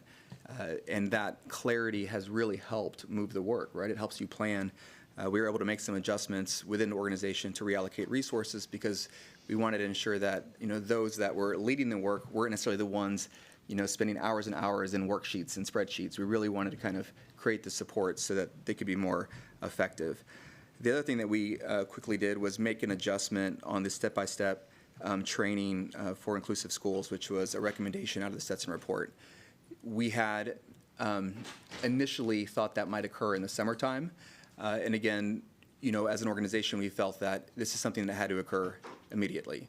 And this is one of those things where you have to really consider how, human capital and finance kind of come into the space and help us make those decisions to where they can actually get done, right? Because to approach it in the way that we did, we actually had to create cohorts within our campuses. The campuses had to come into central office over a 2-day training separated by a week or two. But you got to think about the human capital aspect. We got to make sure that we have substitutes. We got to make sure that we have the budget to support the substitutes. Like all of those things had to be thought through and built up quickly. And so there's been a lot of alignment. Certainly now as we move through each of these initiatives, we'll be co-signing to ensure that everybody understands that the administration and the board that we are truly aligned and that you're seeing a sense of transparency. We are going to share information with our community to help them understand where we are in various initiatives, but most specifically special education. And so one of the things that I think, as you move on to the next slide, that I think is worth sharing that a lot of individuals don't see, it's some of the work products that have come out of these initiatives. And so I really want to commend the special education department and for, giving me grace as I've challenged them in providing the detail that was necessary to prove that we could actually do this.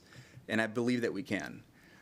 This here is one sheet of, I think, 9 that communicate task by task, deliverable by deliverable, everything that's going to be required to truly improve the system the way that it needs to be improved. And this is not a 6-month plan. This is not a 1-year plan. This is truly an 18-month, 24-month plan. And it has to be because the work it's a large system. It takes thoughtful initiatives, and we have to be really intentional about the work if we're going to do this together. And so what's great about this type of strategic planning is that it allows us to track milestones. And so on the next slide, what you'll see is just a brief tool that we are beginning to use as we track these initiatives. This one here is the special education plan. And so as you can see, there are hundreds and hundreds of tasks that we're constantly monitoring. The team is providing updates. We don't want it to be a tool that isn't used to progress the work. We want it to be a tool that helps inform the work. And I really very much appreciate the team's kind of response to it and supporting the work. And it helps every other division understand their role in the work, which I think is equally important. I think that shared responsibility is something that we're going to continue to reinforce.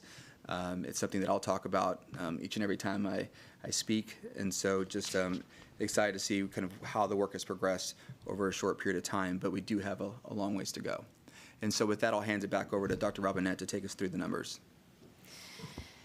Thank you, Interim Superintendent Segura, and excited about the recovery plan and putting things into action. Admittedly, I mean, this has been an accelerated process to codify that in that way. We do plan, with your support, to have that evolve and grow with our community. It's part of those initiatives. I know that's both an expectation. I appreciate your support in and around that, and with leadership, because there will be multiple things that will evolve over time that will get better and better, and we'll need to have new actions and new steps, and so that momentum is going to be critically important. So thank you for that. Harnessing that collective capacity is a huge part of this. And Dr. Robinette, I think you're bringing up a really good point, which is why each and every time we have a meeting with the trustees in a board retreat, I always try to replace your sheets with updated plans, because they are evolving. Just I wanted to make that connection. Thank you, Dr. Robinette.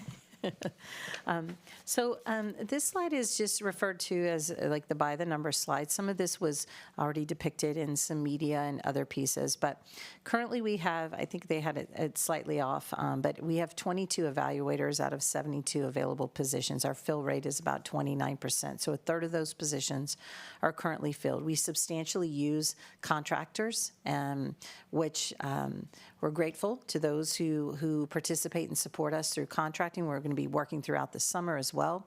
But our ultimate desire is to have those filled. And likewise, should we need contracted services, to have that supplement a robust workforce for that can support our students and provide high-quality evaluations as part of Team AISD. I was asked, and there's the numbers there, 58 evaluators have resigned or retired from 1920 through 21-22. You can see sort of the numbers there during those time periods. What's critically important to know is that then puts us at that 22 evaluators. You can start to see mathematically the impacts of that for a variety of reasons. About 4,000 evaluations were completed from the last day of school last year until the end of last month.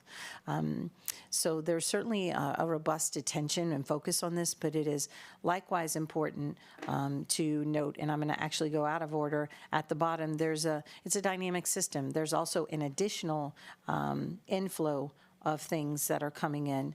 So just since January of 2023, we've had an inflow of an additional 1,263 evaluation requests.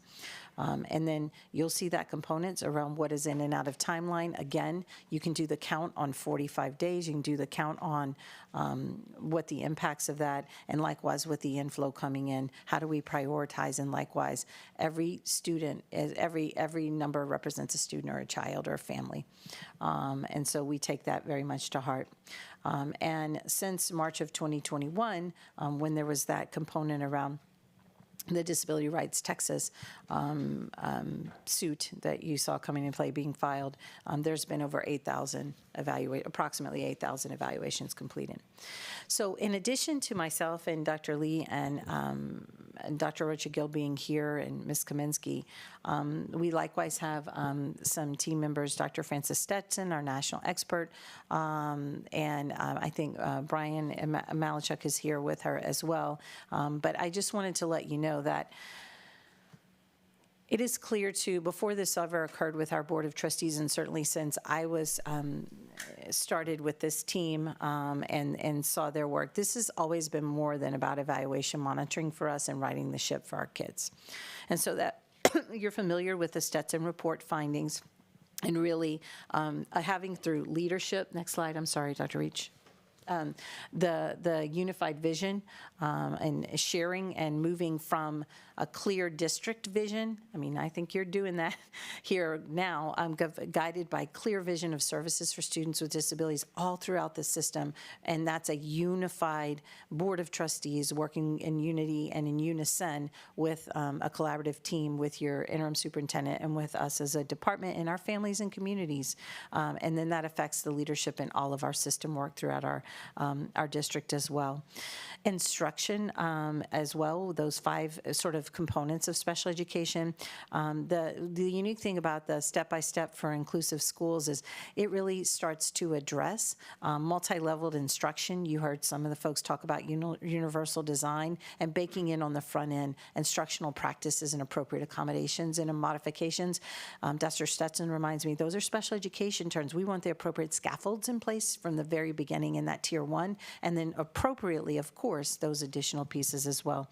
But staffing, capacity building, and family engagement. And we've come to you before with, we now refer to them as priority pillars for our students. Not that, that those are around inclusive practices and inclusion and high quality instruction, and then evaluations and compliance. Recognizing that components in the special education report, the Stetson report remind us that until we have the appropriate support, communication, connection, and collective capacity throughout our system and in partnership with our parents and communities, those are words right now, and operationalizing them throughout for every child in our system is important. So the elimination of those silos and the importance of that vision is there. So I'd like to talk about next slide, the holistic approach to addressing some of the systemic issues. I'm going to focus first on, and Ms. Kaminsky and others can chime in if needed, on the components that were in your action plan in your response to the state, specific to the issues of the backlog that brought forth the findings that were included in that special investigation report. So the holistic report, the approach you can see here around a number of evaluations in IEP tracking. There's several steps there around an internal tracking system, the alignment of the processes.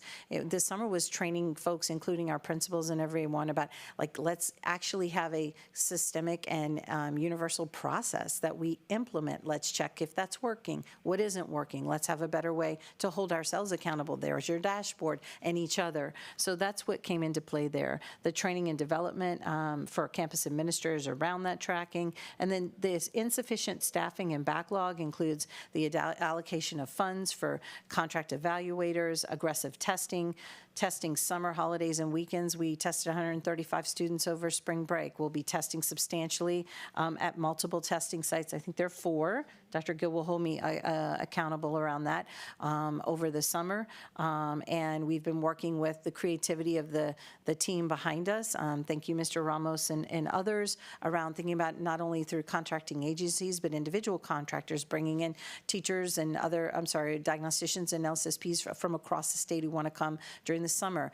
We would love for them to make Austin their home long term, but in the meantime, that's a change in practice where some of the bureaucratic pieces were removed in terms of the limitations to really try to accelerate growing some of that. You've seen things about the evaluator incentive plan and a robust recruitment plan and campaign, really in partnership with the human capital team that's been throughout, and a Grow Our Own Diagnostician initiative that is part of a grant that was written through the dyslexia department, or a 504 dyslexia and special education department, to grow folks for that. And we're excited about some of the promising findings thus far of working in partnership with that. And then the accountability and reporting, a number of those have already been mentioned by Interim Superintendent Segura, but that timely piece is the evaluation tracking. Those are the things there.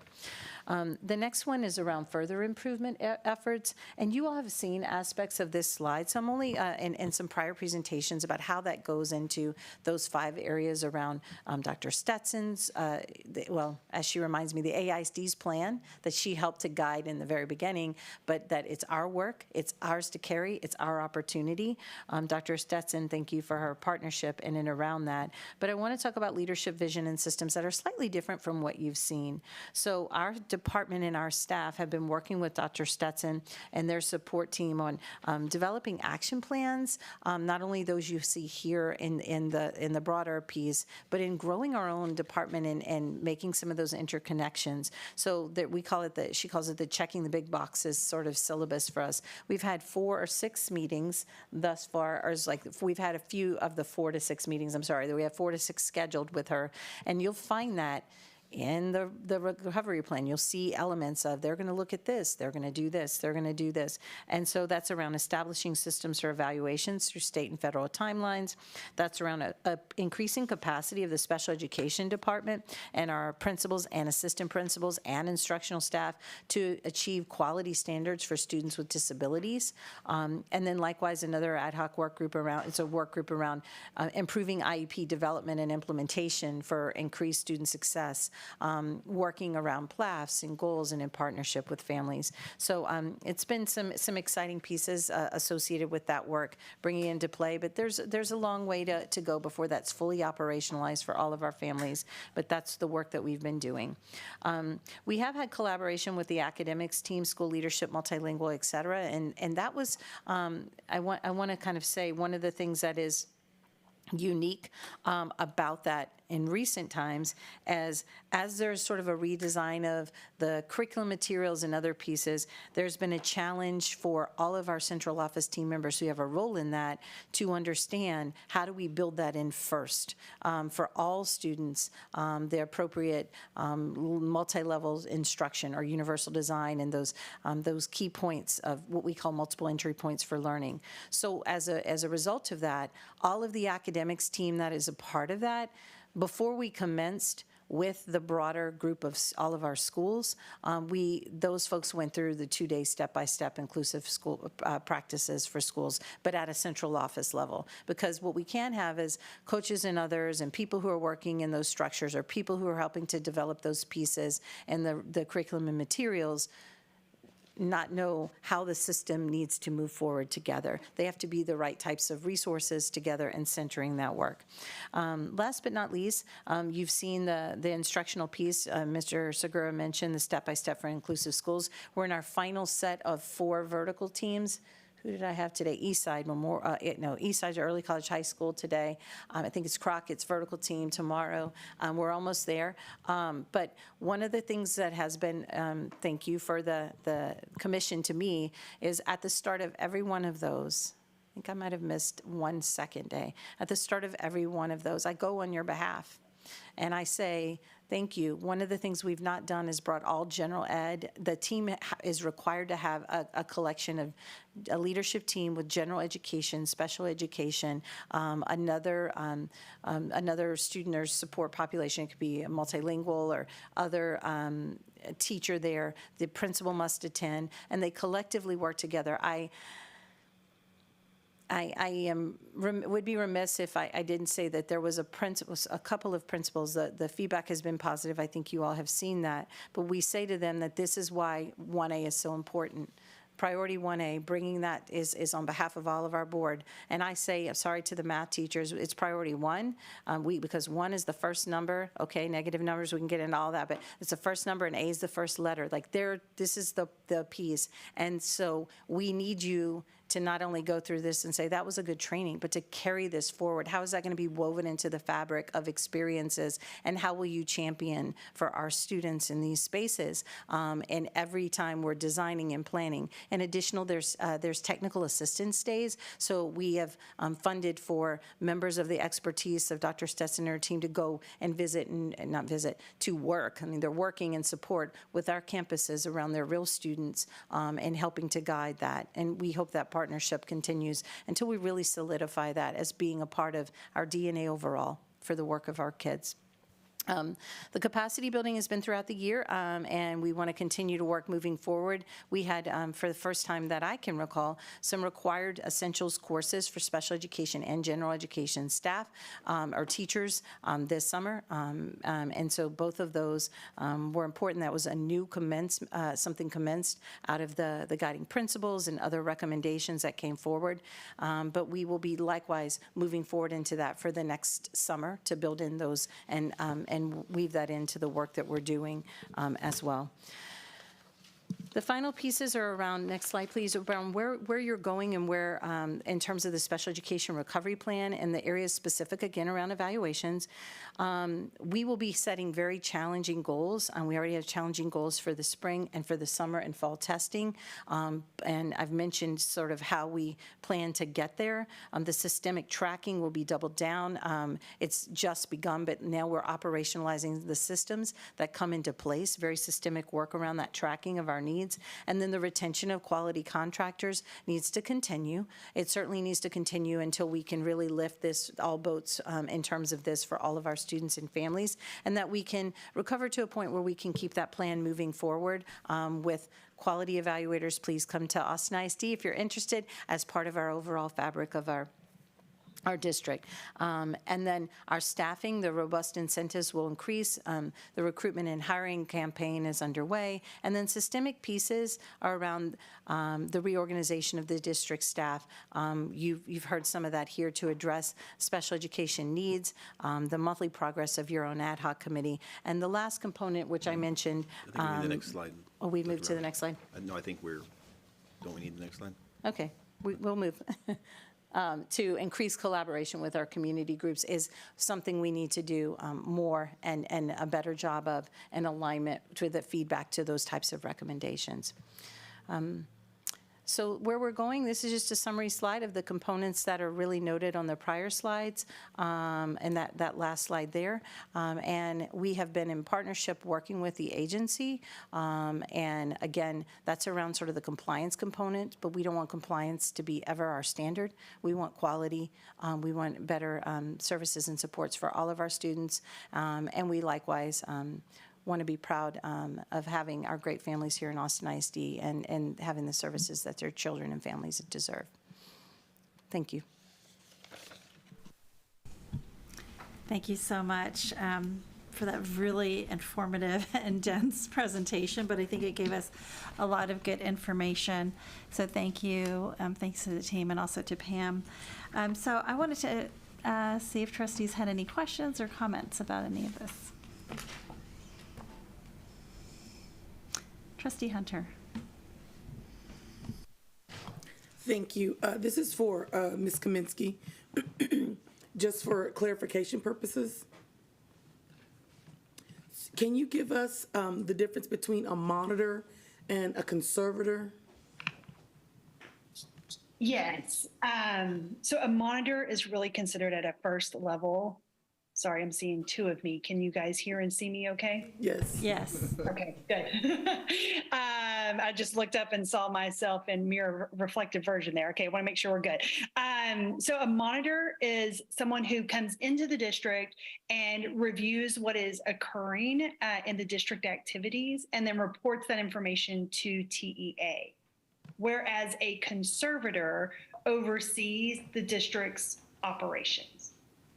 So they would be more involved in overseeing and directing the activities. So they can actually make decisions then? Correct. Okay. Anything else, Trustee Yes. Hunter? Okay. More. I know you've got more. You know I've got more. And then really just I have a question about like the administrative appeal. Of course, we do want help, right? Like I've heard people say that, like we do want help, but I'm not sure we want that help. Would an administrative appeal signal an unwillingness to improve? So the appeal process would initially begin with an informal review being requested. And so we would make a statement in writing to TEA that we want this to be considered based on what the district would like to see happen versus what is being recommended in the report. So that's the first approach. And then from there, if the district is dissatisfied, if you will, with the commissioner's decision with regards to that, then we can make an appeal administratively to SOA. Again, SOA is the State Office for Administrative Hearings. That decision would be final, though, whatever SOA decides, and that would be an expedited hearing. Does that answer your question? Yes. Mm-hmm. Good. Thank you. Any other trustees? Trustee Gonzalez. Thank you. I also have a question for Ms. Kaminsky. It's also related to the appeal process. If I'm reading the slide correctly, and if I'm understanding what you're saying, does the appeal apply only to the findings of the report, or could subsequent actions directed to the district by this team of managers also be appealed, or is it just the appointment of the team of managers as is suggested or recommended by the report? Well, there are a couple of things that are recommended by the report. One of them is for the team of managers. The other is for an outside audit. And so the appeal would be questioning both of those, I believe, but that's something that I think may be more appropriate for discussion in closed session as attorney-client privilege as we talk through kind of what your options may be. I just don't want to waive any of that here in public. Okay, thank you. Sure. Any other trustees? Trustee Boswell. First, I want to say thank you to my colleagues and to the administration for choosing a really extensive level of communication and transparency.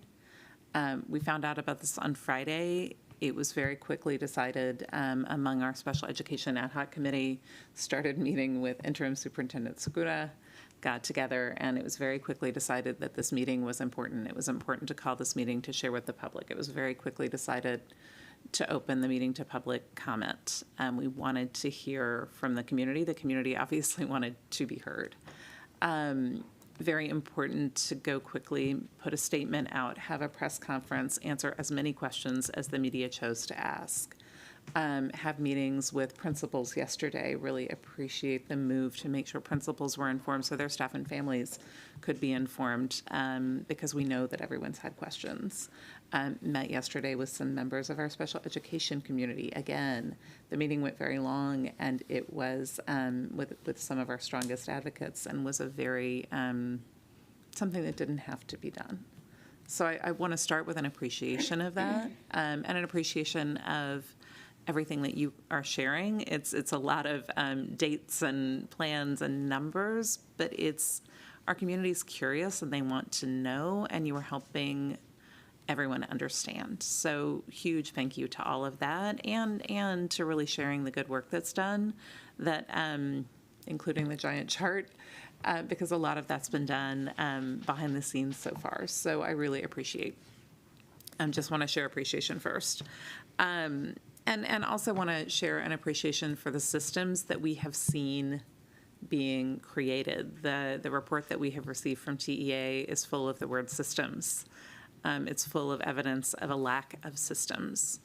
And we are seeing systems be created and start going to work. So really want to share appreciation for that.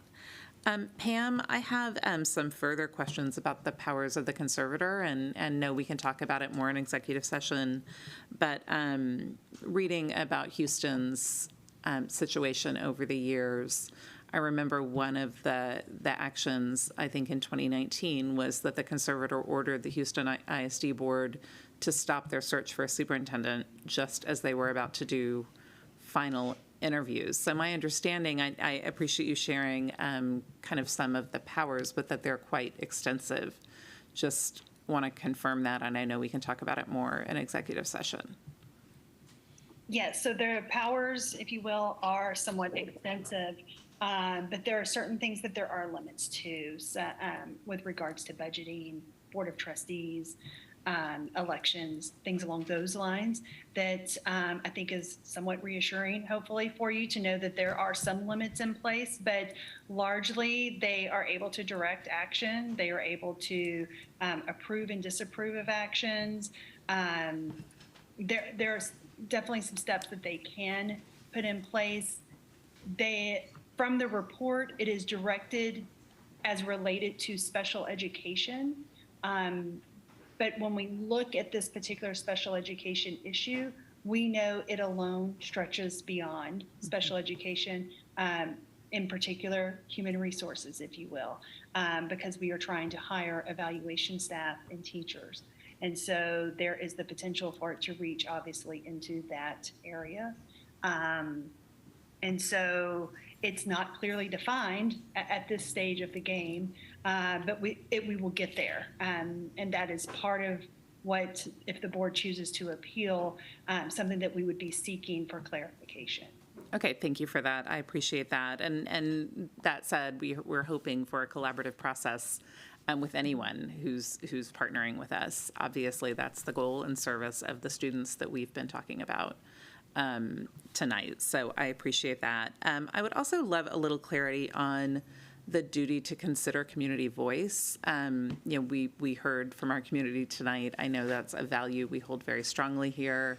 It's in the education code as one of the roles of trustees. We know we've chosen an interim superintendent who we know values that and making sure that's happening throughout our system. And I know, even talking about the plan that didn't fit on the PowerPoint very well, fits in the book by being folded up, that there's been discussion about talking with our community about that too, that our community has a lot of lived experience, a lot of expertise, both our staff and our families.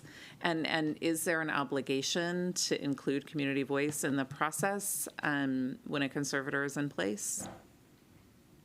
I think in light of the information that has come forward, that it is important for Austin ISD, if a decision is made to appeal, needs to include that as part of the reason why we are objecting basically to the report as it stands at this point, because there is a community outreach. I listened to the public comments just as you did this evening. There are some that seem to be in favor of this, but largely it seems the community realizes that local control is of benefit here. And so I think it's important that we use that information as we move forward in the appeal process, that we make sure the commissioner knows how important the local control is to our families in order to be able to serve students. Okay, thank you, Pam. And then just a couple more comment and question. People are asking what changes we'll see on campuses, and I know the whole point in adjusting our systems and improving our systems and ensuring students are getting what they need is that, of course, there are some needed changes on campus, but I think people are also seeking reassurance that the schools that we love remain the schools that we love, with all the richness and excitement and joy that's on our campuses. So I know that things are fuzzy and not completely in focus now. This is, 72 hours old for us, but I think as we start having that information, the more that can be shared, the better. So I just want to share that I'm hearing that. I assume my colleagues are some of them may be hearing that.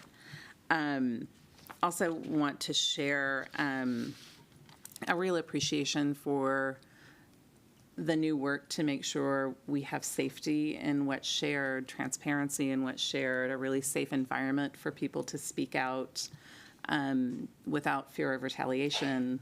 And I know that's a value our board holds extremely highly. It is a value we considered very strongly in choosing Mr. Segura, and it's a value that we need to continue to communicate throughout our system, because when you don't have safety and security to speak up, that's how problems happen. And that's how systems get broken, and that's, how these things don't surface in the ways that they should. So I want to speak to that, my personal commitment, but also what I continue hearing and the importance of that as we work through this, and, other things that we know we can do better. Our community has a lot of the answers, and they tell us because they want to fix it with us. So just want to share a commitment to that, an ongoing commitment to that. And then one question for the administration. I know the timeline for the appeal is due on April 17th. I know that STAR testing starts on April 18th. Obviously, some important dates that take a lot of resources and in the lead up. And I want to be sure, as we consider an appeal, that a focus on that doesn't interfere with our capacity to support our campuses and our staff and our students in the lead up to the STAR, and welcome any thoughts about that. Trustee Boswell, I certainly appreciate the comment. Preserving the space and limiting disruptions is critical as we move into the testing period. For us as an organization, as I've been speaking with my leadership team here, we will be kind of trying to identify what resources will be required as we move through the appeal process if the board chooses to do so. But at this time, we're not anticipating a significant, I would say, challenge for our administrators in regards to the appeal process as it pertains to their campus communities. That is something we would avoid at all costs. Thank you. And Dr. Richard-Gill, Dr. Lee, Dr. Robinette, thank you for all that you've shared and all that you're doing. Trustees, any other questions or comments? Yes. Oh, you can go ahead. I know I'm not just so as far as wanted to also express my appreciation. Things moved very, very quickly, and I very much appreciated having the trustees, the ad hoc trustees and other trustees with us working through these various obstacles over the last 72 hours. I can certainly tell our community that there were many, many late meetings that we had together trying to identify the strategy that best suits our community as we communicate out in a transparent way. So that's just, it's good to let everybody know that is very helpful, and it does mean a lot. Go ahead, Vice President Foster. Yeah, I just want to, I guess, share and extend the note of gratitude for the work that is being done and has been done. I think that part of what's been going on is that we've been working hard for a long time. And I think what I'm seeing or perceiving and what feedback from community is sharing with me as their perception as well is that we are now working smarter. And there is an air of possibility. So this moment is in some ways very disappointing because we finally have felt that we are turning a corner in a really powerful and profound way. And there's always going to be a lag time, like we have to prove it before the community kind of comes with us, because we've been saying we're going to get better for a long time and we haven't yet. And yet I do have that optimism, and it's an optimism I haven't had in a long time. So here we are in this moment, and as a note was dropped on us at 3:30 on a Friday before a 3-day weekend, following earlier reports that were delivered to us on December 30th, going into a break. What happened over the weekend was that I ended up interacting with dozens, maybe 100 principals on a call, interacting with many of our folk here and it's Saturday and it's Sunday, and everybody just answered the call and was just right there working. One of my deep concerns I share with my trustees, I share with the public, is actually y'all's health. We have a first order of business to provide for the safety of our kids. We have an order of business to provide for the services that all of our students require. And as we work harder and as we work smarter, there is still the reality that if we burn ourselves out, we're not going to do well by anybody. So there is this incredibly dicey balancing act that even as you strive to take care of our students in the way we are sacredly required to do, that we have chosen, and even as we, as trustees, do our absolute best to support you in that. I'm worried about you. I'm worried about us. I'm worried about our students. And I'm just eternally grateful. And part of our responsibility to serving our students is also seeing to y'all's well-being. That extends to our families, our parents who we've let down, who are just in it so deep. And we were reminded of that yesterday, I guess. I don't know what day it was this weekend. One of these days when so many of our parents who have been specifically and pointedly let down were once again trying to let us know that this has been going on. So they're hurting too. So we're all kind of in it together. And whatever we can do to be supportive in this process, please, please, please know we're here for you and let us know. Thank you. I really appreciate that. You're always looking out for us and everyone. If y'all don't know Vice President Foster personally, you're missing out because he cares. Yes, Trustee Kaufman. Thank you. This is a question for Ms. Kaminsky again.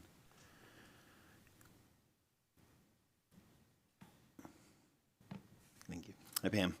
I just wanted to clarify, like, how commonplace is a recommendation for the commissioner to assign conservators to a district in general, and then specifically for special education? How often does this happen? It's not something that occurs frequently, I would say. It's something that once the state identifies a systemic issue, that's when they start looking at special investigation and moving forward with this. I don't have those specific numbers as to how many districts have gone through this. I apologize. I don't have that data with me this evening, but I could gather that for you if needed. Okay, and my question really is more towards then learning from other districts that have experienced this, right? Because we've heard a lot of like guesses about what this experience might look like, and I think we've heard some unanimous almost belief that whatever it takes to help us get where we need to be, we're happy to accept, but some skepticism about how helpful this process might be. So I'm curious, are there other districts, or can you find out for us later, like are there other districts, perhaps in addition to Houston, that have experienced a conservator being assigned, and what benefits have accrued from that versus some of the, the less helpful things that people have feared might happen? Yeah, I can certainly gather that information for you, Mr. Kaufman. Okay, thank you. And that's my only question. I do want to just echo what all my colleagues have said, but especially what Trustee Boswell had said just around the importance of transparency in this work. And I think there are many things that have changed in recent months, but I would say that I've witnessed firsthand the transparency beginning to really come out. And I just want to remain committed to doing even better than that. Transparency in a large organization can sometimes be a scary thing, and it sometimes can be seen as an impediment to actually getting the work done, because if we let people know that we're behind on evaluations, then everybody, if we let someone know that there was a complaint through the TA, then everyone's going to file a complaint. Well, that's what the processes are there for, and I think I am grateful that the very first night on my first board meeting we were debriefed on this situation. I'm grateful that the very first afternoon that this letter came out, I was out of town, and I was called to know that this was what's happening. And even though we couldn't participate in meetings about it because of Open Meeting Acts, we were informed to the extent possible of what was happening. And that type of transparency, I think, I want to just echo how important that is, but to also acknowledge that that is a learned behavior, and that it's going to be challenging for us to continue to get more and more transparent, to really trust that that sunshine is going to disinfect, that sunshine that is going to create the pathway for collaboration on these issues. And then I think, again, to echo Trustee Boswell, it will open the door for people to help us identify problems early so we can solve them early. I can't help but go back and kind of relive and think, what if, right, at the beginning of this process we had done this or that, and the mistakes that perhaps we made along the way because people weren't fully aware of the urgency of some of these challenges. That said, I think I can already hear the voices of some of our advocates saying, we've been shouting it from the rooftops for years. And one caller in particular, who I know personally, has been shouting from the rooftop for 20 years about this and bilingual education. So this has to be a learning process for us, however this comes out, that we have to apply the same level of vigilance to all of our work that we do and make sure that we have our teachers ready to be able to say, hey, this is wrong, or this is a problem that I'm facing, and to not fear retaliation for that. So I cannot emphasize enough how important I think that is, but I also can't signal enough to TEA how that is a marked change in our district that we are really working hard on, and I think it will make a big difference for this. Yeah, I have lots to say, but I think my colleagues have said it, and I will stop talking, except to say thank you to our technical team for getting the closed captions up and working. And I know that they are working to get the Facebook feed going again for our next voting meeting, and I know that they are continuing to try to get these technical things worked out. I promise you, this is not in the spirit of transparency, this is not an effort to kind of close the door to these meetings to people. I do believe that it's technical issues that for whatever reason have been hard to solve, but we're working on it. Thanks, Dr. Kaufman. Trustee Foster. So I'm really appreciative that we have Pam and we have an attorney that we brought on specifically to deal with this particular arena of issues around special education. And I want to ask you, just two kind of just clarifying questions. Is the list of, because this has come up in from the public, is the list of potential conservators publicly available? I do not have a list of potential conservators, no. Okay.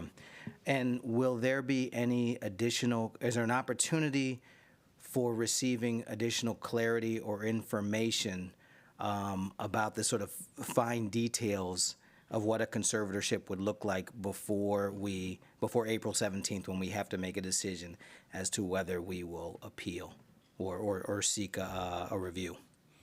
I'm not anticipating any further information from the state to clarify what that conservatorship, what the management team would look like beyond what is provided here prior to April 17th. That is something that if the board chooses to appeal, I think would be an appropriate request for clarification as part of that appeal through that informal review process.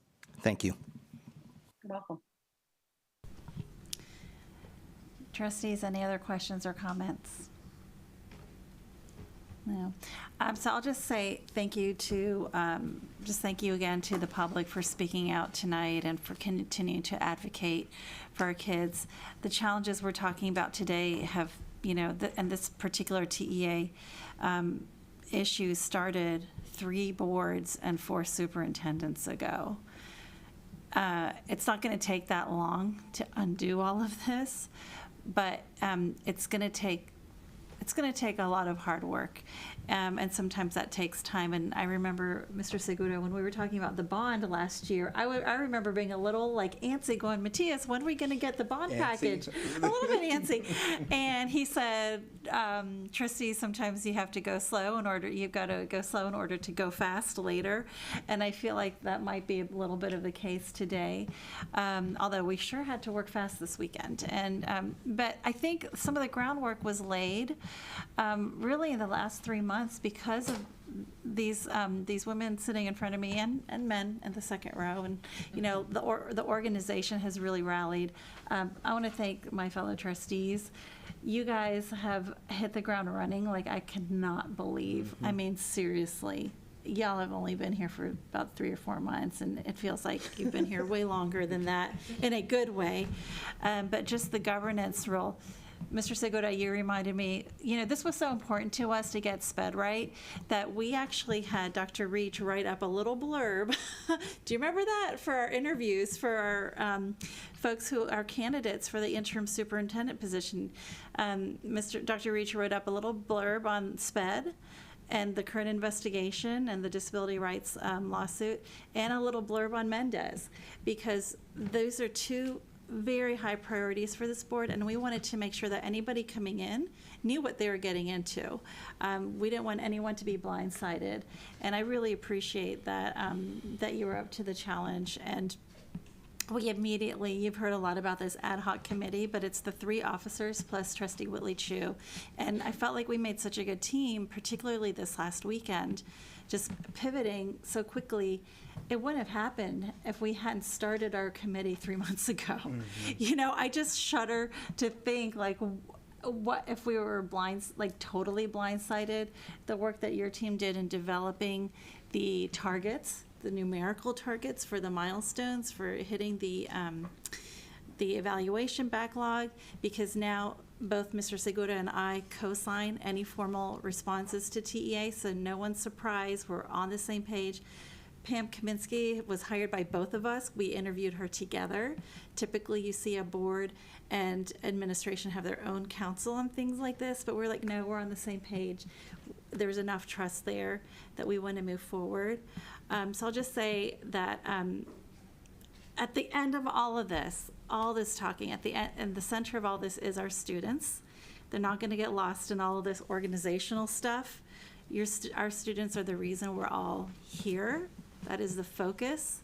We have the same goal that TEA has, is we want our students to meet their potential.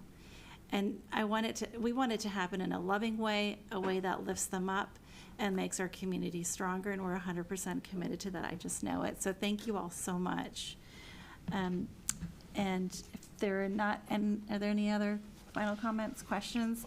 Okay, so I'm not going to mess this up this time, Ms. Badillo, with the closing of the meeting, but we will now recess the open meeting at 9:14 p.m. and move to executive session pursuant to Texas Government Code Sections 551.074, 551.072, 551.073, 551.087, 551.076, and 551.071.